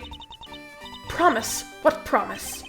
The one where you said you would model for my next book, Franzie's Whippity Whip Trip. That's actually true. Continuity. Oh my god. She did promise that a long, long time ago. Yo! I made no such promise. She did. She did make such a promise, I'm pretty sure. Ever since grade school, we've had a certain saying about Larry. I know what the saying is. When something smells, it's usually the butts. One needs to look no further than this man to find the king of troublemakers. Okay, would you tell me about this sword? Hey, that's an official Steel Samurai weapon! Huh, what? You want me to do it? Oh, you have no idea how many fans ask that of me. What are you prattling on about now? Steel Samurai Sushi Slash! How was that? I bet it sent shivers up your spine. Ugh, I let myself get caught up in being a spectator. How could I have failed myself? He's just a big fanboy. As I recall, aren't you calling yourself Laurice Donim now? That's Donim! Laurice Donim! Get that straight in your head, Edgy! Yeah, wow! Now I remember, you're that real pale imitation of a real artist. See? She did ask, or she did promise. No, you've got it all wrong. I gave up on that whole Laurice business. Besides, when Bangelina left me in my heart in pieces, that's when Mindy walked into my life. She's been so good to me that I wanted to help her in some way, and I figured I could through the Steel Samurai outfit. Your inane blathering makes less and less sense each time we meet. I believe he's saying that he picked up this part-time job as the Steel Samurai so that he may attempt to capture the heart of the actress who plays the Pink Princess. You got it! I knew you'd know what I meant, Edgy. Not really. It's not so much as I understood, but a simple deduction based on your usual modus operandi, Larry. Larry, I'd like you to confess right now to everything you did tonight. Confess? Hey, don't tell me you suspect me too! Nonsense. I don't believe you have the mental acuity needed to plan and execute a murder. However, we are talking about you here, so I find it hard to believe that nothing happened. For past experience has taught me that you were always at the center of some insane event. Edgy! How can you be so mean, stabbing me with your words like that? Unfortunately, I don't have time to search out a key to unlock your heart this time. So I suggest that you cooperate and tell me what you know. Okay, I get it. Just stop Francie from whipping me from behind. So I guess you know what I did, right, Edgy? I can't even begin to imagine. However, I imagine that whatever you were up to was probably beyond my imagination. So will it tell me exactly what you did, Larry? Nope, not yet, Edgy. It'll take more than that to loosen my lips. A lot more! Confess, now. Okay, well, I was up on the roof. And why exactly were you up there? Oh, you know, I went your custom and the legendary hero. What? Legendary hero. Santa Claus. Santa Claus. I wanted to do that thing he does, so I climbed up to one of the chimneys. When I got there was smoke pouring out of the chimney. He went down the wrong one, didn't he? Or he was going to. And? Well, I couldn't go down the chimney with smoke coming up, right? So I gave up. Larry, you do realize that Santa Claus does not exist, right?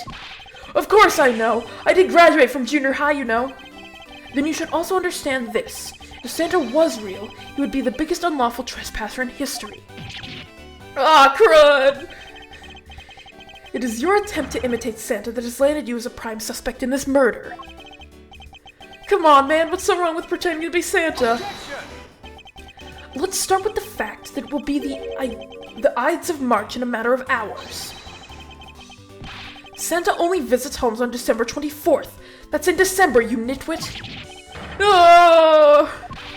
Hey, wait a sec. We're not in court. Oh, I love this guy. Larry, about the samurai sword that was used as a murder weapon. Oh, that. Well, I shook hands with the ambassador in this room, you know. Yes, apparently you did. Well, I totally forgot about it and left it behind when I left afterwards. You want to talk about shock? I was the most shocked of all when I heard it killed someone. Shocked! Foolish fool, looking especially foolish for foolishly stating such a foolish excuse. See, I can always do the foolish lines. I don't know why. Without fail. Except for that one time I did fail. You forgot to take something that big with you. Who would believe such a tale? Hold it! Sorry, Miss Von Karma, but I believe him. Because if anyone could forget something like that, it would be Larry. Oh, Edgy, you believe me! I just knew that our friendship is something special. Oh, yeah, sure. Anyway, even if Larry had simply forgotten the sword and left it behind, that in no way clears his name, which means that I will have to prove his innocence from a different angle. Is the sword not also hollow? There's no way this could be used as a murder weapon if this thing is hollow. It would totally be hollow. I'm guessing I'm going to investigate this fire and there's no smoke. It's a fireplace, and by the looks of it, I don't think it's been used recently. Boom. Called it. Yes, I can't say that I see anything unusual about it. That's exactly what's so unusual. The person shaking hands with the Steel Samurai in this picture is Ambassador Alba. It was taken just before the murder. The Steel Samurai must be very popular. They're even using the National Treasure as a backdrop. I just don't understand. What exactly is so great about Top Knot there?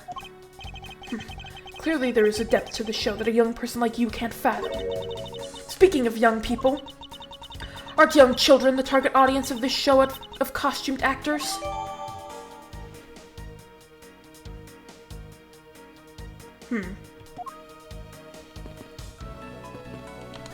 There's something weird. I think.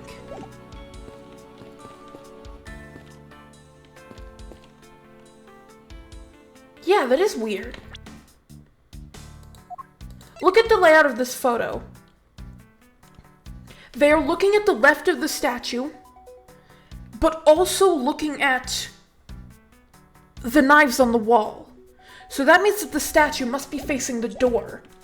And they must have taken the picture right here, because you can also see the flower on the wall. So we know for sure that they took this picture from this position that Edgeworth is standing right now. And yet the statue is facing this direction, towards me. Like towards our face, instead of towards the door like it should, in accordance with this picture. That is contradictory.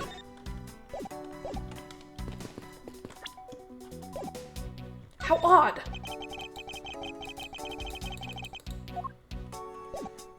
Yeah, see this?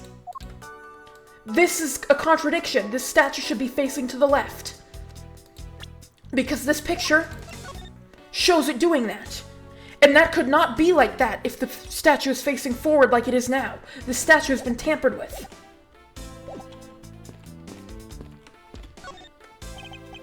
There was the exact same statue sitting in that Babyliss office we examined. It's the Primidex statue. It was the national treasure of the Principality of Cadopia. There's only one of these statues, meaning that one of the two is a replica. But both Alabast and Babal claim to have the real thing. What an incredibly childish fight to have. I know the contradiction. There's a contradiction here with that photo. Is this spot somehow connected to any of the evidence I hold? Yes, this photo shows it facing a different direction. You can see it much more clearly now that this is like exactly what the picture looked like, basically. I will present this contradiction. I can't believe I saw it immediately! I'm so happy. Eureka! Look at this photo and tell me what you find odd about the scene, Miss Von Karma. The apparent joy on the ambassador's face as he shakes that top-knot's hand? That's not it. I was trying to point out that the statue in this photo is facing a different way. You're right. This statue is a national treasure. As such, only an ambassador or secretariat-level person is allowed to handle it. The fact that the statue is facing one way in this photo, and now it's facing a different direction in this preserved crime scene, is proof that someone touched this statue around the time of the crime. Exactly. Yes! I'm so glad I connected the dots!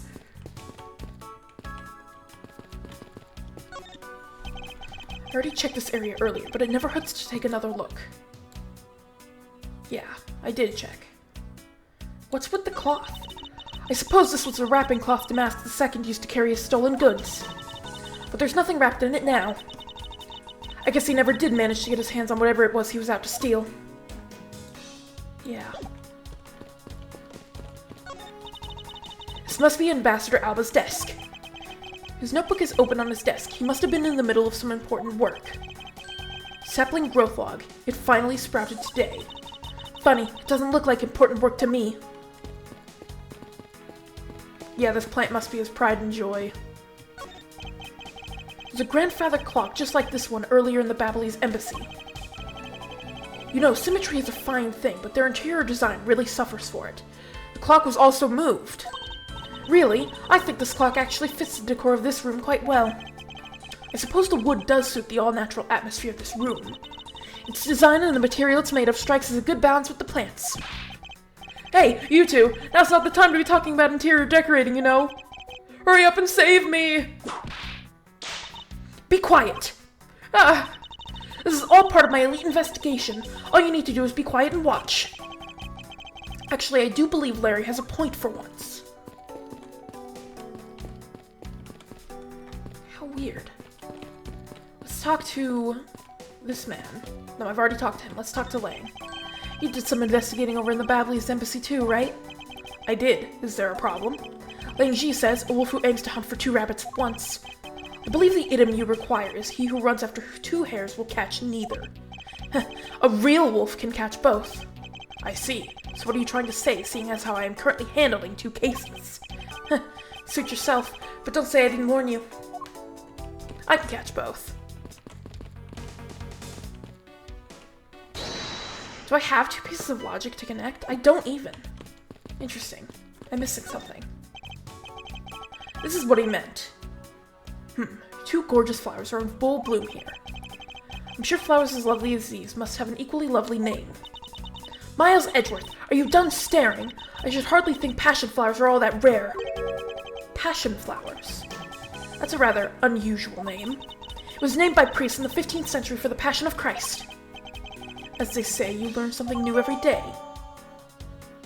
That's a really strange piece of evidence. I guess that about wraps up my investigation. That's... Yo, Pink Princess, how are you feeling? Still feeling ill? Who is it? I need to know who this is. And yet another strange character comes out of the woodwork. And so the Pink Princess also comes to pay the Alabastian emissary a visit. Embassy! God damn it! I believe I need to speak with her as well. I need to know who's behind this. Miss Pink Princess, I have a few questions I'd like to ask you. Miss Pink Princess, okay then. Miss Pink Princess, if you would please... No! No! Of course it is. Of course it's Wendy Oldbag. Didn't she just have a job as a different mascot? Me. This must be what they call fate. How could this happen 2 days in a row? How do you... Yeah, exactly. It's only been a day since the last case. What is happening? What the... aren't you Miss Oldbag? Why are you so surprised? Ah, so you're the one they got to play the Steel Samurai. It's too bad I didn't realize until now. You are acquaintances with Larry. Well, yes, we worked the same company for a little while, you know. That's why it's okay, my edgy poo. You don't need to be jealous. I was in the next room, you know, trying to get in some beauty sleep. But it was so noisy here that I couldn't fall asleep, so I came over to complain. So imagine my shock when I saw my precious edgy poo waiting here for me. I mean, who could have imagined that you would ever come to a show like this? I guess I've misjudged you, edgy poo. I hate my life. You misjudged him. I thought he was trying to avoid me, you know. That was no misjudgment on your part. That's precisely what I was trying to do. But it looks like the winds have shifted and he's willing to be chased after. I'm simply overwhelmed. Don't you worry, edgy poo. I'd chase you for forever, to the ends of the earth. I hate everything about this. This is horrible. Isn't that just peachy? This is one of those rare times when Franziska and I actually see eye to eye. We have Larry and Oldbag, the two disasters. Now then, what are you doing here? I thought you were working at Gatewaterland as the Pink Badger. What are you talking about? That was ages ago. That was yesterday! Exactly! Look, I worked at Global Studios before, a long time ago, right? Well, they called me up this morning, kind of out of the blue, actually. They called you? Apparently, the girl who plays the Pink Princess collapsed from a bad cold. It happened so suddenly, so they called me in to be her last-minute replacement. Do they not have enough people on staff at that studio? I really couldn't say no, so here I am, playing the role of the heroine. Instead of that Mindy girl, I mean. But the poor girl, I feel bad for her. Because they let me stand in for her, she's gonna have a terrible time when she returns. I mean, I'm not exactly great at reading. Oh my god. Oh my god. Because I tell you, they're really just a bunch of simpletons. You're a rather lively old lady. So basically, you received the stand-in request this morning, correct? You got it. If you need to see it, I've got it right here. Look. It appears that she is telling the truth. Okay, good. Larry wasn't getting, like, catfished or whatever.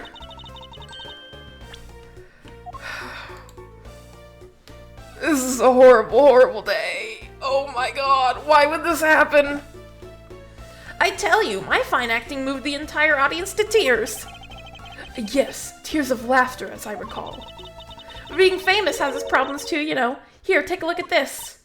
It's a letter from a stalker. I was just taking my break when I found this stuck under the door to my room. Honestly, you really have to watch out for these kinds of things. Look at what it says. Wendy, I'll be descending on you from above tonight. You're a loving knight. How absolutely revolting! I mean, you'd think you could get my name right. There's no accent in my name. Wait, this horrible handwriting. Where have I seen this before? Did he just write the W upside down?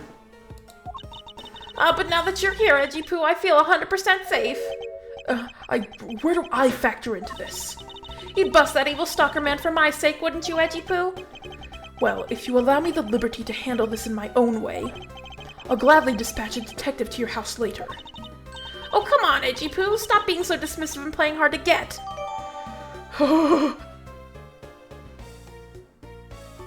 Yeah, this is clearly Mindy.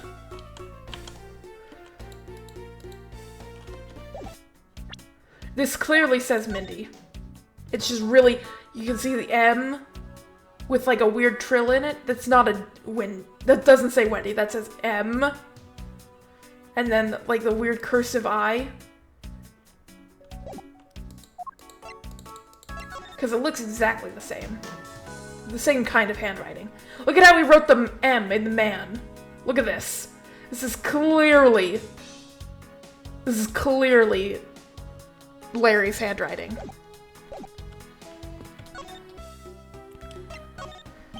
What were you doing at the time of the crime? What crime? What? After the show was over, I've had nothing but free time on my hands. So I used the fireplace in the room next door to keep my bad hip warm. So Larry used the wrong fireplace. Well, a murder occurred in the room right next to yours. Is that right? Oh, Edgy Poo, I'm so scared. Hold me, caress me. God, I hate this. If you could please not cling on to my personage. In any case, I take it then that you failed to show up at Ambassador Alba's speech. Oh, that? No, I didn't go. I mean, I may have the heart of a young tender maiden, but my body just refuses to cooperate at times. As soon as the show ended, my hips started acting up and got stiff. I couldn't move at all. Can you provide proof of your condition? Oh, you just go ahead and ask the doctors in the infirmary. They're the ones who carried me from the theater all the way to this embassy. I have to admit, the thought of her not being able to leave that room is rather pleasant. Oh, savage!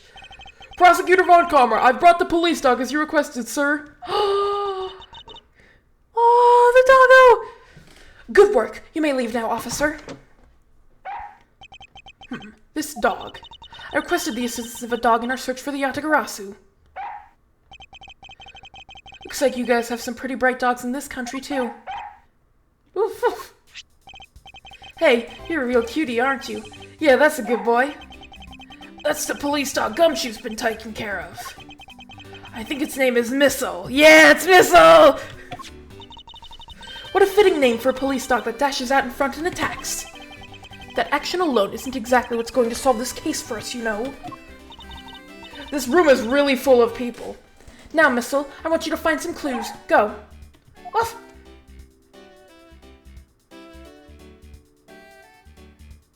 Well, that was fast. Good dog. You really are quite bright, aren't you? Unlike a certain someone I know. Now, what do we have here? What is this? Looks like a small hot dog, but... Wait, Francisca. Isn't that an official samurai dog? No! Bad Missile! He ate it. I wonder if it's alright for him to eat that. It's just a meat substance snack featuring the Steel Samurai. I'm sure he'll be fine. I hate that it has to say meat substance. That's quite a bit of information you gathered there in a single quick glance. We should really be focusing on why there was a samurai dog there in the first place. It looks like that snack wasn't all Missile found. Oh, and what do we have here? It appears to be a lady's undershirt. I wonder if Ambassador Alba might have an interest in cross-dressing. I somehow doubt that. It doesn't look like the shirt would even fit him. A samurai dog and a lady's undershirt. What are these two items doing in a room like this? Given the circumstances, the lady's undershirt could only belong to one person. I suppose I should get this over with and ask the owner of said undershirt about it. I would really, really rather not.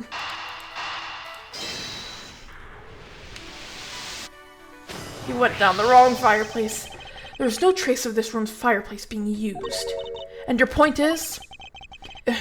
Smoke was supposedly pouring out of the chimney connected to this fireplace, at least according to Larry.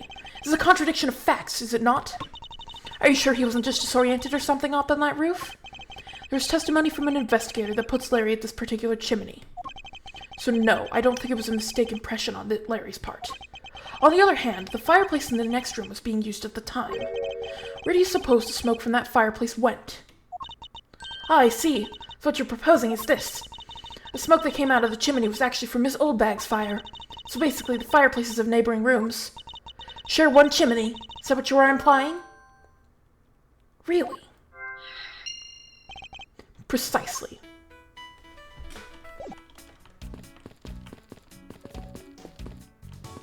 It's Larry's undershirt. And he dropped it down the chimney. No way! Larry, I wonder if you might know what this is. Nope, not a clue. You didn't even look at it. Now that's because the only thing I can see right now is the form of my lovely Francie.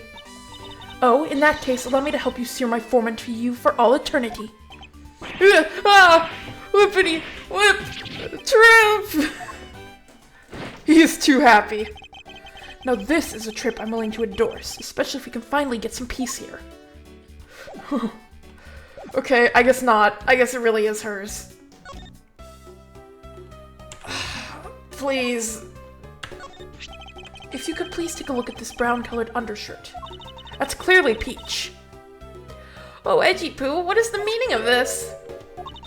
Why did you steal that thing from my bags? All you had to do was ask, and I would have gladly given you as many as you'd like. Thanks, but no thanks. The shirt was found here at the crime scene. What? Come now, why don't you just confess and explain what it's doing here? I know nothing! Nothing, I tell you! What? Oh, I admit that I used the fireplace to dry that shirt, but I can't really help the fact that I had to, you know? Wearing that pink princess costume was like being in a sauna. And on top of that, I get fingered as a suspect. You're too cruel, Edgy Poo. Are you claiming that you never once set foot inside this room? Of course I am. If I had been the one to find the body, do you think I'd be as calm as relaxed as I am? I tell you, it's always like this. It's always my fault. Oh my god, tabloid article, the camera's missing, they're missing. Speaking of missing, this is a matter of my husband. When we got married, he said, I guess I'm stuck marrying you. What kind of proposal is that? We should have, oh my god. I'm too curious. Speaking of missing, there's the matter of my husband. Can you believe when we got married he said, I guess I'm stuck marrying you? What kind of way to propose is that? What he should have done is he should have whispered in my ear, I don't deserve you, but I can't help it. Will you marry me? Honestly, men these days. She has a husband? Well, I don't believe she is lying about her actions. She has had a husband the whole time? My brain, it hurts. So I can safely assume she really was drying her shirt by the fireplace on her break. And somehow the undershirt managed to move from the next room into this one. What the hell does that mean? I assume the samurai dog was also yours. Ah, that brilliant mind of yours. You really can see through everything about me. And so the feeling of dread continues, but I suppose I should ask for more details.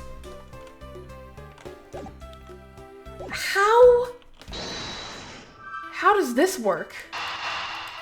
This is how they got over through the shared chimney, but how? The lady's undershirt that Missile found. Ugh! Why are you getting all excited over holding onto a lady's undergarment? Miles Edgeworth, you uncouth sea slug! If you know the owner of said undershirt, then hurry up and return it to her already. You have it all wrong. This is evidence. And the owner of this piece of evidence was in the room next door. And yet, despite that, Missile found it in the fireplace of this room. This lady's undershirt. Are you seriously claiming that it somehow passed through a solid brick wall? Not quite. The fireplace in this room is connected to a chimney. The other fireplace in the other room is also connected to the same chimney, leading us to the possibility that the two fireplaces are connected to each other. Perhaps a closer look at the back of the fireplace is in order. It's false back? There is an X on the back wall of the fireplace. Let's see if I can't get a better look at it. No way! It swaps? What in the... The wall separating this room's fireplace from the next room's fireplace apparently turns. As I suspected, this fireplace does indeed connect this room to the neighboring room. The neighboring room? Does that mean the same is true about the other half? There appears to be nothing in particular about the next room. But the fact that there is nothing special about the next room isn't what is important. It's the fact that there is a secret passageway through this room's fireplace. Same thing goes with the other fireplace, right? The other room, the other scene. We now know that the fireplace connects the two rooms, but how exactly is that significant? You aren't going to suddenly name the old lady as Damask II's killer, are you? No, she couldn't move at all because of her stiff hip, so she could not have been the one. Unfortunately, I believe that this fireplace has nothing whatsoever to do with Damask II's murder.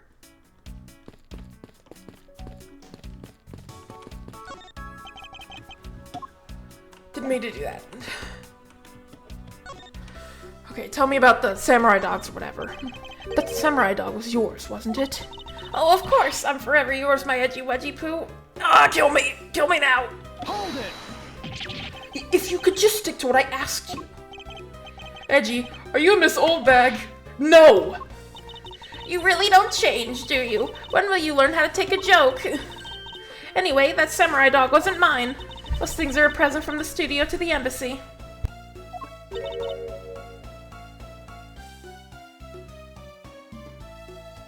A present? Studio bigwigs basically told us to play delivery boys. We were supposed to hand the dogs off to the embassy people and tell them hi. I had to pile them all into the pushcart just to move them all.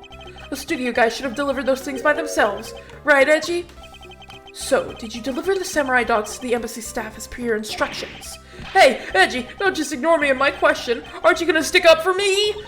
About that. See, after the show, I went to rest a spell in the dressing room. Because of my bad hip, you know. And there they were. The samurai dogs were just sitting on the dressing room floor. I suppose you had to make preparations for distributing them after the show. Well, if by preparation you mean sampling them as well. Excuse me. Oh, I tried one and thought they were actually quite good. Sorry, but I just had to find out.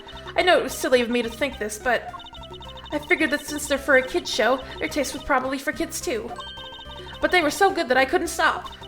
Before I went back to my room, I just had to help myself to half a dozen or so boxes.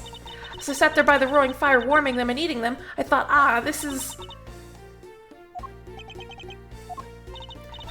What is it now?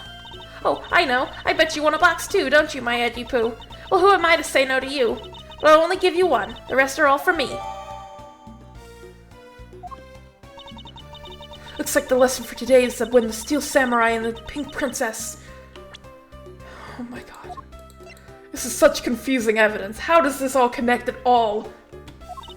Take off their masks, they transform into a pair of annoying troublemakers. My brain hurts. It would appear that the answer has made itself known. You're making quite a confident face there, Mr. Prosecutor. Bring it on. I'm ready to counter any argument you may have.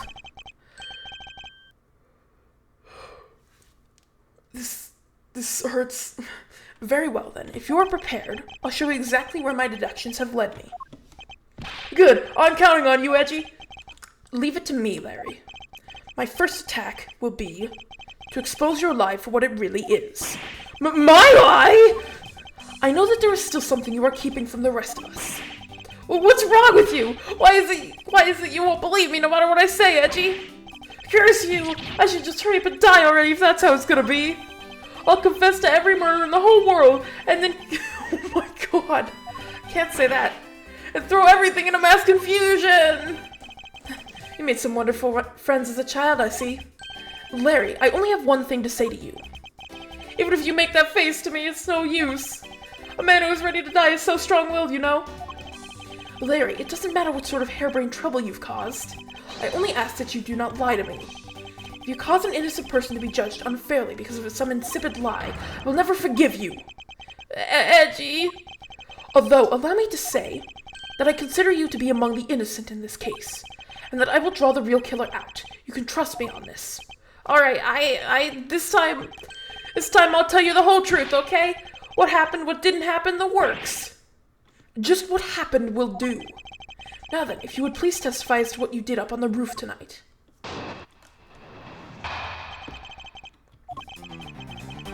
After the show, I left the pushcart in Rose Garden and came to the embassy. Then they took a picture of me shaking hands with the ambassador. After that, and until my next appearance, I had some free time, so I wandered around. That's when I spotted a chimney. A chimney like that is a rare thing, you know. So then I wanted to play Santa and decided to give it a try. Why? Larry, I thought I had just finished telling you to not lie anymore. But it's kinda ultra embarrassing. And what exactly is so ultra embarrassing that you can't tell me? Edgy, man, I just said it was embarrassing, so of course I can't just blurt it out. So you're just gonna have to reason it out of me. As your superior, I command you to hurry up and expose this man's lie. I have every intention to, for I'm not about to let us waste time on such a trifling matter. Oh, what the heck did Larry do this time?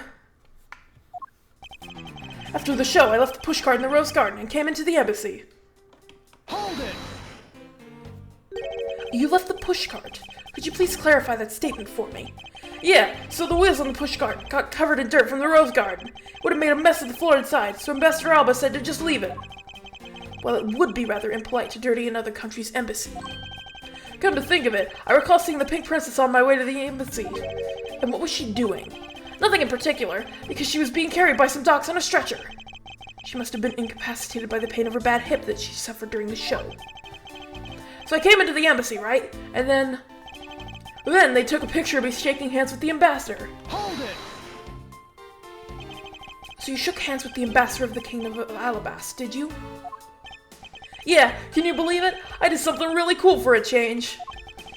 But honestly speaking, there's nothing interesting about shaking some guy's hand. Hey there, are you disrespecting another country and their very own embassy? As someone with roots in this country, I'm feeling nothing but incredible shame at this second. Agreed. I apologize for his inconsiderate words. Now, Larry, please continue.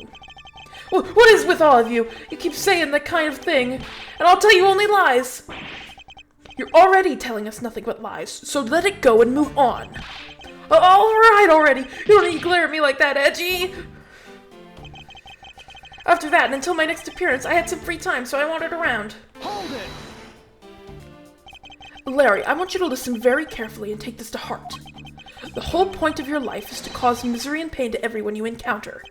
Oh my god, I know! I get it! I'm totally the bad guy again. I thought you were his friend. Don't you think that was a bit harsh? Lang Ji says, true friends are bosom friends. If you are in trouble, call upon your bosom friend, whose shoulder you can truly cry on.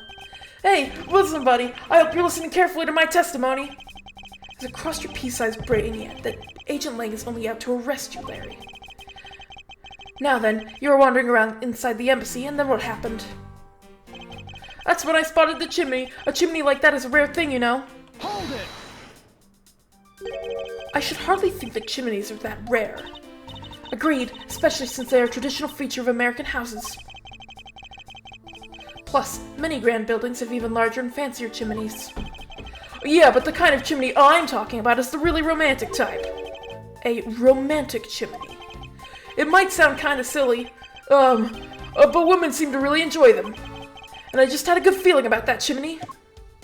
What? So then I wanted to play Santa and decided to give it a try. Hold it! You suddenly wanted to play Santa? Oh, well actually, I dressed up as Santa once before already. That was down at Gourd Lake. I'd appreciate it if you wouldn't dredge up such unnecessary memories for me. Sounds like you guys share a lot of history, a perk to being childhood friends, huh? Besides, it's not a felony to dress up and play Santa, you know. Santa doesn't go around killing people after he comes down a family's chimney, after all. Actually, is it worth delving into whether or not playing Santa is a big deal? Actually, I believe in the case of this man, playing Santa is actually quite a big deal. Are you saying that your buddy isn't exactly made of Santa-quality stuff? Precisely. You hit the nail on the head, Agent Lang. Hey, Edgy! That's so incredibly mean! Tell me something, Larry. Did you know that Santa's job is to deliver presents to people all over the world? Of course I know that! I did graduate from junior high, you know.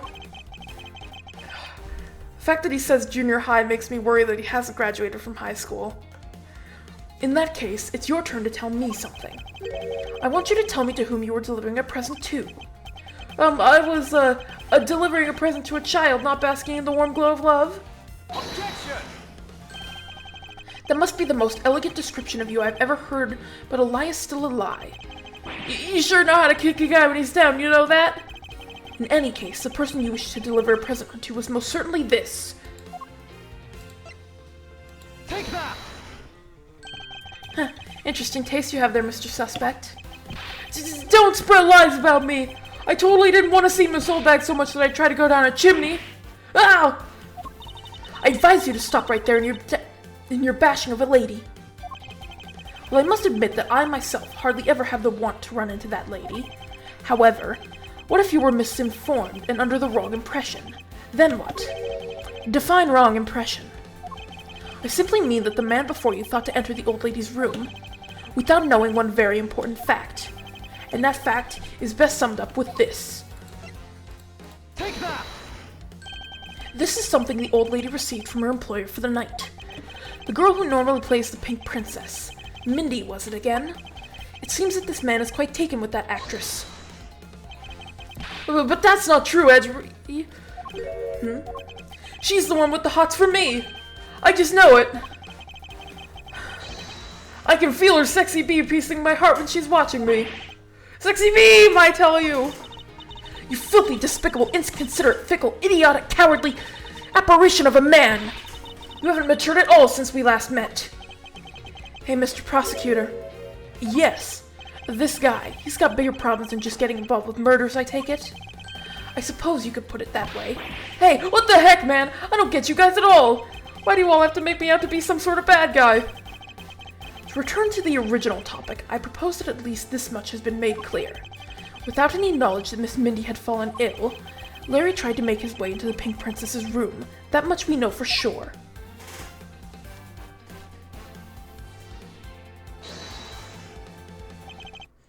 Hey, Edgy, looks like I've got the hang of this court thing now.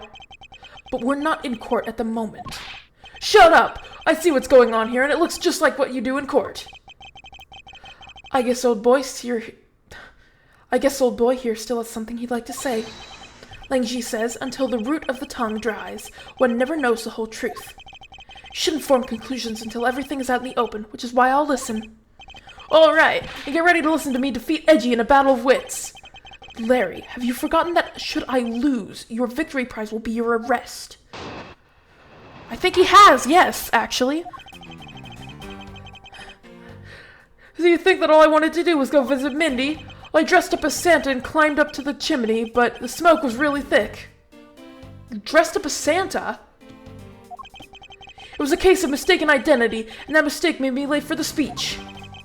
Then to top it all off, I became a suspect in a murder. That's what you really meant. But why would I ever put myself through so much humiliation on purpose?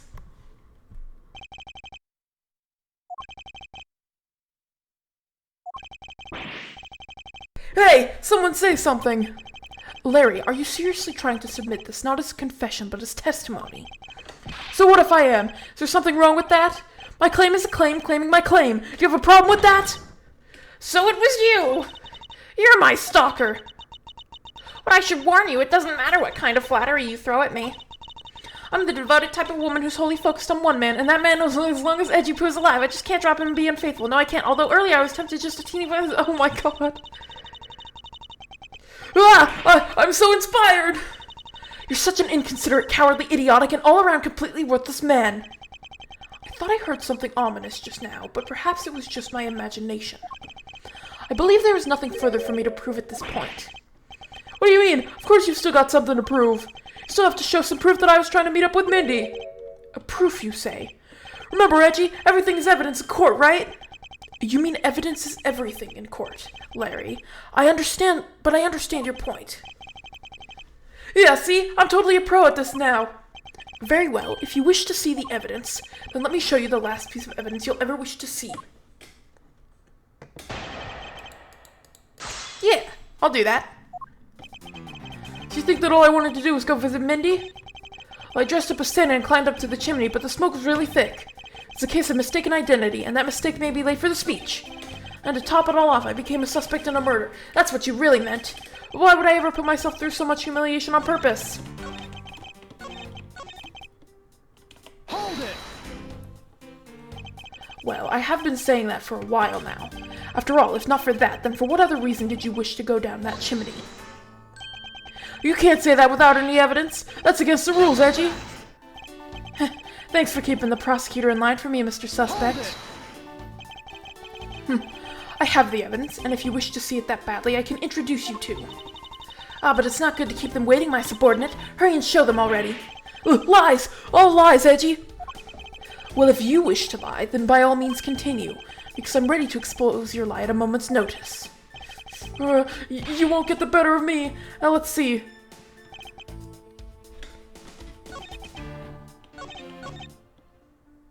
Yeah, I do. Do I just present? Objection! Yeah, okay, cool. Larry, don't even think about denying that. You have knowledge of this letter. Hey! Why are you showing that thing to me? Wendy, I'll be descending on you from above tonight, your loving knight. Oh, you meant the chimney. Well, isn't that just romantic? But you weren't able to descend on her from above, were you, Mr. Loving Knight? I have no idea what you're talking about. I don't remember a thing. Objection! You can pretend to be ignorant all you'd like, but it's written right here. This letter proves that you were not out to meet the old lady, but rather that you were attempting to pay Miss Mindy a visit. What part of this letter shows that the person Larry had intended to meet was Mindy? Take that! Larry, I suggest you take up penmanship lessons. That is, if you never wish to experience this level of embarrassment ever again. Ooh, what the heck? What are you talking about? Speak English! You wrote Mindy so sloppily that it became Wendy to the average eye. Hey, stop picking on me! It's so embarrassing! There. Isn't that what childhood friends are for? They're the best, aren't they? For punching. But then we'll have to wait until we're off this crime scene. Edgy, save me from the scary man!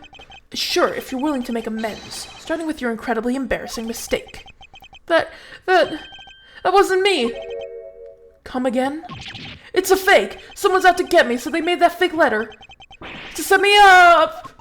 Accept your defeat graciously. But you guys are being so mean. Penmanship analysis. What's that?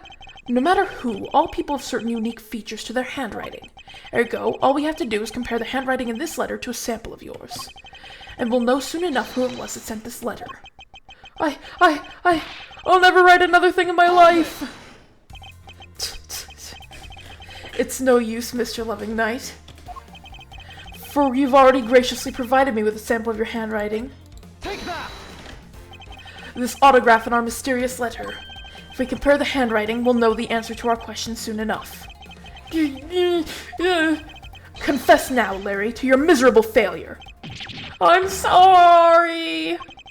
I did it. It was me causing trouble again. I admit it. You hit the nail right on the head, Edgy. So he finally confesses. I saw the pink princess being carried around in a stretcher and I got worried, alright? I wanted to go into Minnie's room, but the doctors wouldn't let me in. So what choice did I have? It was the chimney or bust, Edgy. Your mind jumped from the door to the chimney. What a criminally overreactive imagination.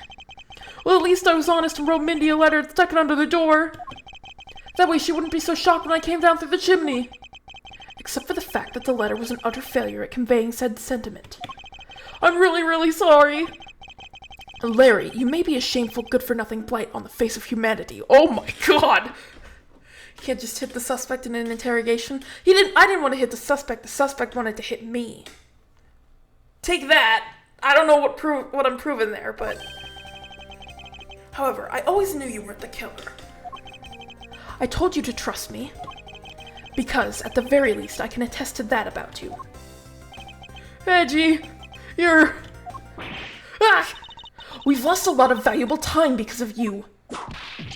Ow! In any case, I believe we can say that now that we know exactly what happened. Mr. Larry Butts sought to climb down the chimney. One problem, though, we still don't know what the heck happened with the murder at all. Not for access to the crime scene, but to enter the room of the elderly lady next door. Great job, Mr. Prosecutor. Although I still find it a bit unbelievable that the two of you are friends. But the suspicion on that guy over there, isn't completely resolved yet, so don't get any funny ideas about running off, okay? Oh, hey, what? Edgy, what does the Wolfman mean when he says I'm not off the hook yet? See, Franziska's hurting Larry? Fair point, but counterpoint, nobody has ever cared about Franziska whipping people ever before. So, like, He means the murder weapon. Larry, did you forget? There are 2 layers of suspicion hanging over your head. That's exactly what I mean. We can't only rely on the words of the suspect, after all. We may have figured out where he was and what he was doing all night, but the blood-stained samurai sword that was left at the crime scene, as long as there is no satisfactory explanation for that, this wolf will refuse to ease up on his bite. Ugh, Edgy, that guy looks like he's seriously about to take a bite out of me.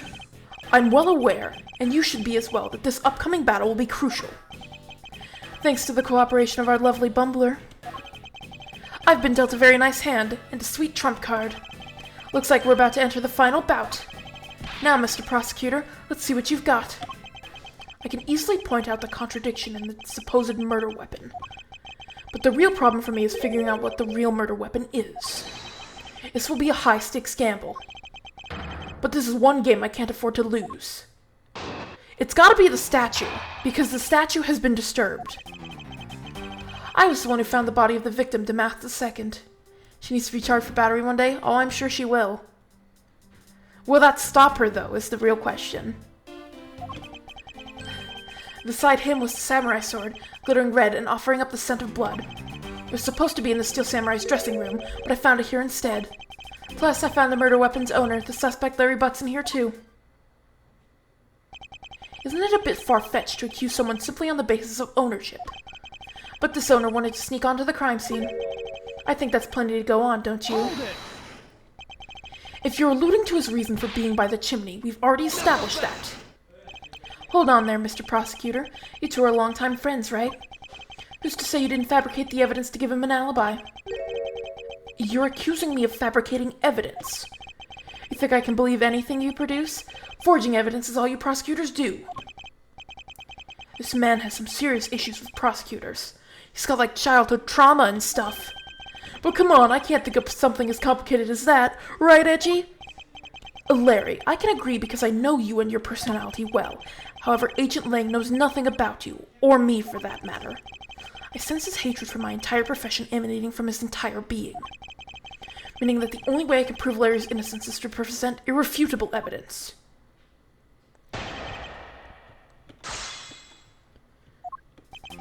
I was the one who found the body of the victim, Damask II.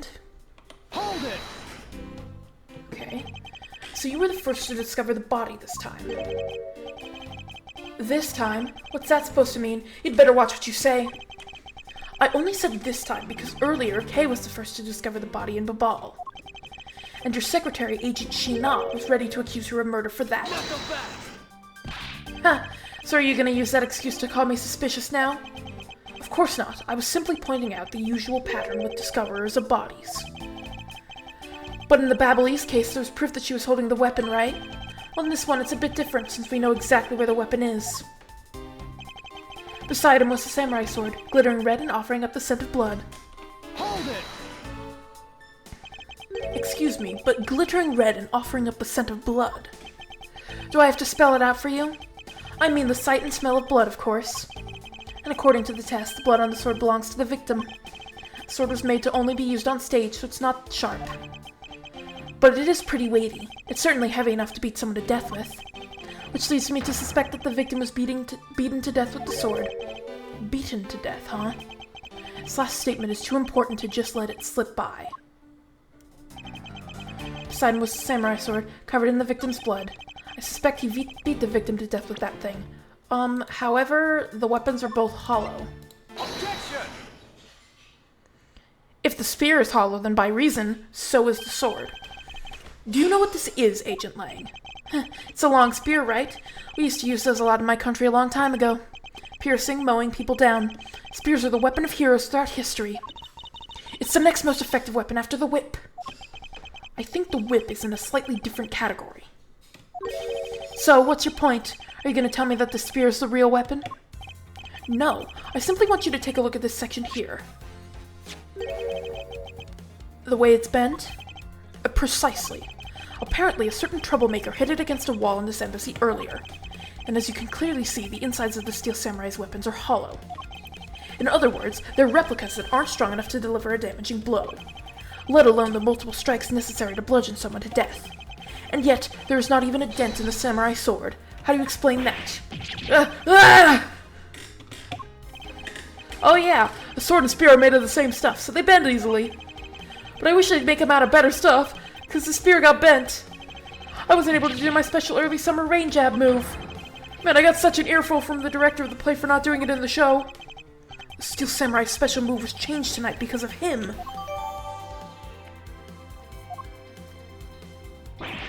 Noted. Ouch! That's more than enough of your whiny whimpering. Now, back on the topic of the spear. Yes, let's return to the real topic of discussion. This is where the real gamble begins. I don't have a strategy per se, so all I can do for now is let the chips fall where they may. Using guesswork and taking risks in place of real logic is hardly the Von Karma way. It's neither smart nor very clever. Miss Von Karma, as you know, unlike your father, I am not a genius prosecutor. Plus, I doubt his record of a 40-year win streak will ever be broken. Flattery. But perhaps it is for the best if it remains unbroken, for no one should have conceived of the notion to convict all defendants in the first place. What a foolishly foolish statement from a foolish fool who hates to lose. It's the job of a prosecutor to make sure that all defendants are found guilty in court. There is nothing more important in this world than a perfect victory. Hold it! That may be your opinion, however, I don't believe that's all we are. As a prosecutor, what I pursue is not the perfect victory, but the perfect truth. And if that means that the bridge I must cross will crumble beneath my feet, then let it crumble as I walk on towards the truth. You're good at keeping me entertained, Mr. Prosecutor. But you know, humans are delicate creatures. The slightest bump and we expire. I'd like you to consider, if you will, the possibility that the sword was used in such a way that the attack killed Damask without bending it. So, what do you think of my hypothetical scenario? Impossible? I think you know what to do here, right? And what you need? Of course. What I need is evidence even he can't refute. This is it. It's time to bring this to a close. It's possible to use a samurai sword to kill someone. And under these circumstances, it's the only logical conclusion. No, it isn't! It's not possible! We searched the embassy top to bottom, but the victim's blood is only on that weapon. So isn't it only natural the suspicion would fall onto the owner of said weapon? How long do you intend to cling on to that preposterous theory? As long as I want, because we examined every corner within the walls of this embassy. There's no stone we left unturned. And we have managed to come up with only one logical conclusion. That the only place in this embassy with the victim's blood on it is his sword. Hold it! You left no stone unturned. Is that a fact? If you've got something to say, then say it in the only way I respect, Mr. Prosecutor. Yes, of course. In that case, allow me to make it all crystal clear for you. I know exactly what to present. It's possible to use a samurai sword to kill someone. And under these circumstances, it's the only logical conclusion. We searched the embassy top to bottom, but the victim's blood is only on that weapon. Objection! I need to press first. Agent Lang, what about this piece of evidence? Lang Ji says, confidence is like a soul, and words without confidence are but empty shells. You shouldn't waste your breath on words you have no confidence in, Mr. Prosecutor. Although it's just as bad to say something in full confidence and be wrong. Grr. I don't need to be overflowing with self-confidence. I just need to think rationally. After all, I only need to be confident in the facts. Okay, let me press first. Hold it! The only place where you could find blood was on the samurai sword. That's right, even with luminol. Which means that there are no other possibilities outside of what I've already outlined. What about on the bottom of the statue? Do I have a problem with Agent Lang's assertion that the samurai sword is the weapon? Yes, I do. If you believe that there is no other door of possibility left to open, then allow me to force one open for you. And how do you plan to do that? By showing you what may possibly be the real murder weapon. I just needed to press first. The real murder weapon. I hate to repeat myself, but my men have already searched every last inch of this embassy, and they've concluded that nothing else could have been used as the weapon. Knowing these facts, do you still want to press forward with your little hypothesis? Of course. Because it's not possible that your men inspected everything in their investigation. What are you talking about? I don't appreciate mind games, and I don't appreciate it when people like you slander my men. Hold it! I'm not slandering them, I assure you. I'm merely pointing out that their investigative dragnet has a few holes in it. Namely, that there is something your men couldn't even lay a finger on. And that item is the real murder weapon. Alright then, I'll play along for now. This real weapon that killed Damask II. What exactly is it? The real murder weapon, which not a single person has yet to touch, is this. Take that! The national treasure of Alabast. You mean the Primaduck statue? Yes, and as you know, only the ambassador and his secretariat may touch it. Which I believe means that neither you nor your men were able to examine it, correct? You know very well that if we did that, there'd be an international incident between the Kingdom of Alabast and the Republic of Babal. The two countries' precarious relationship teeters in the balance over a stupid fight related to a sovereignty state.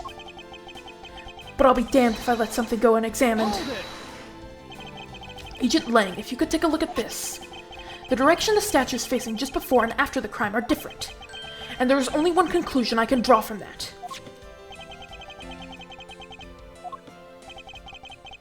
Go look for Ambassador Alba and get him to give us the okay to examine the statue. Shifu, you can't listen to this infidel's words. He is most definitely trying to trick you. Shifu, please let's be rational about this. Lang Ji says. Just go already. Yes, sir.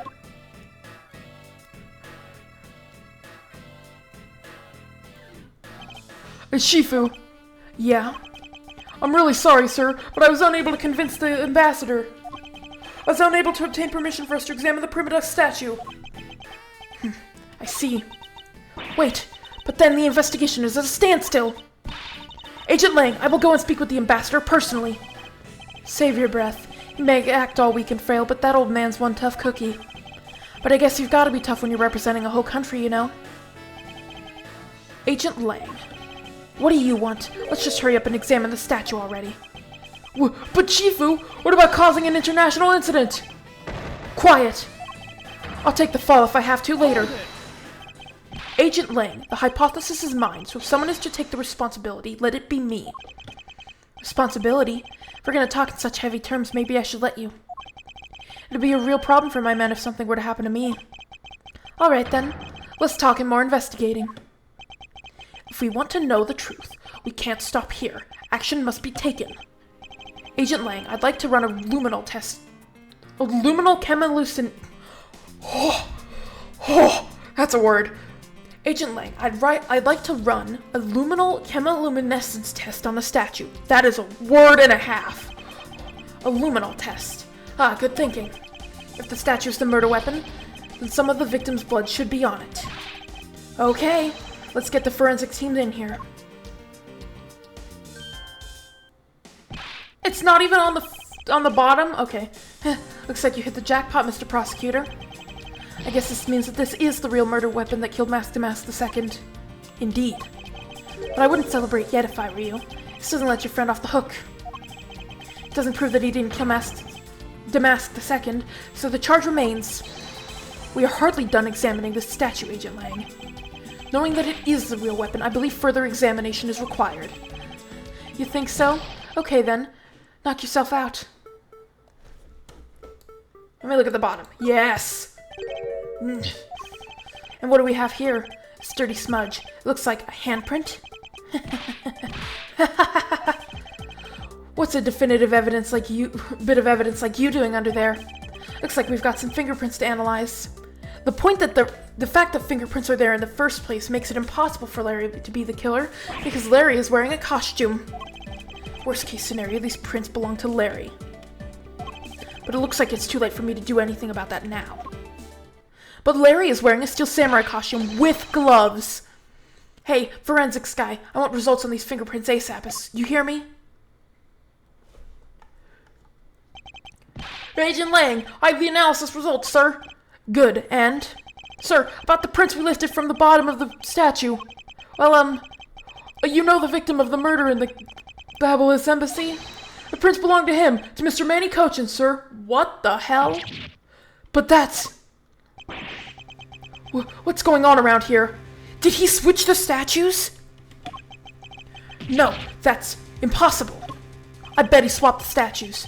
Each Primaduck statue can only be handled by someone of that country. But by the very fact that Mr. Cochin's fingerprints are on this one, someone swapped them, leads me to only one conclusion. This statue is actually Babal's Primaduck statue. Impossible! It can't be!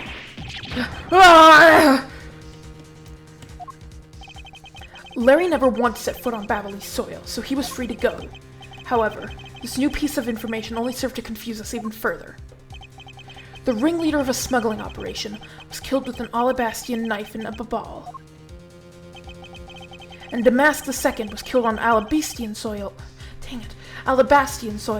with Babal's national treasure. And the mystery of the great thief Yatagarasu, who visited both countries. The pieces were there, but I had yet to see the big picture they were to form. To be continued.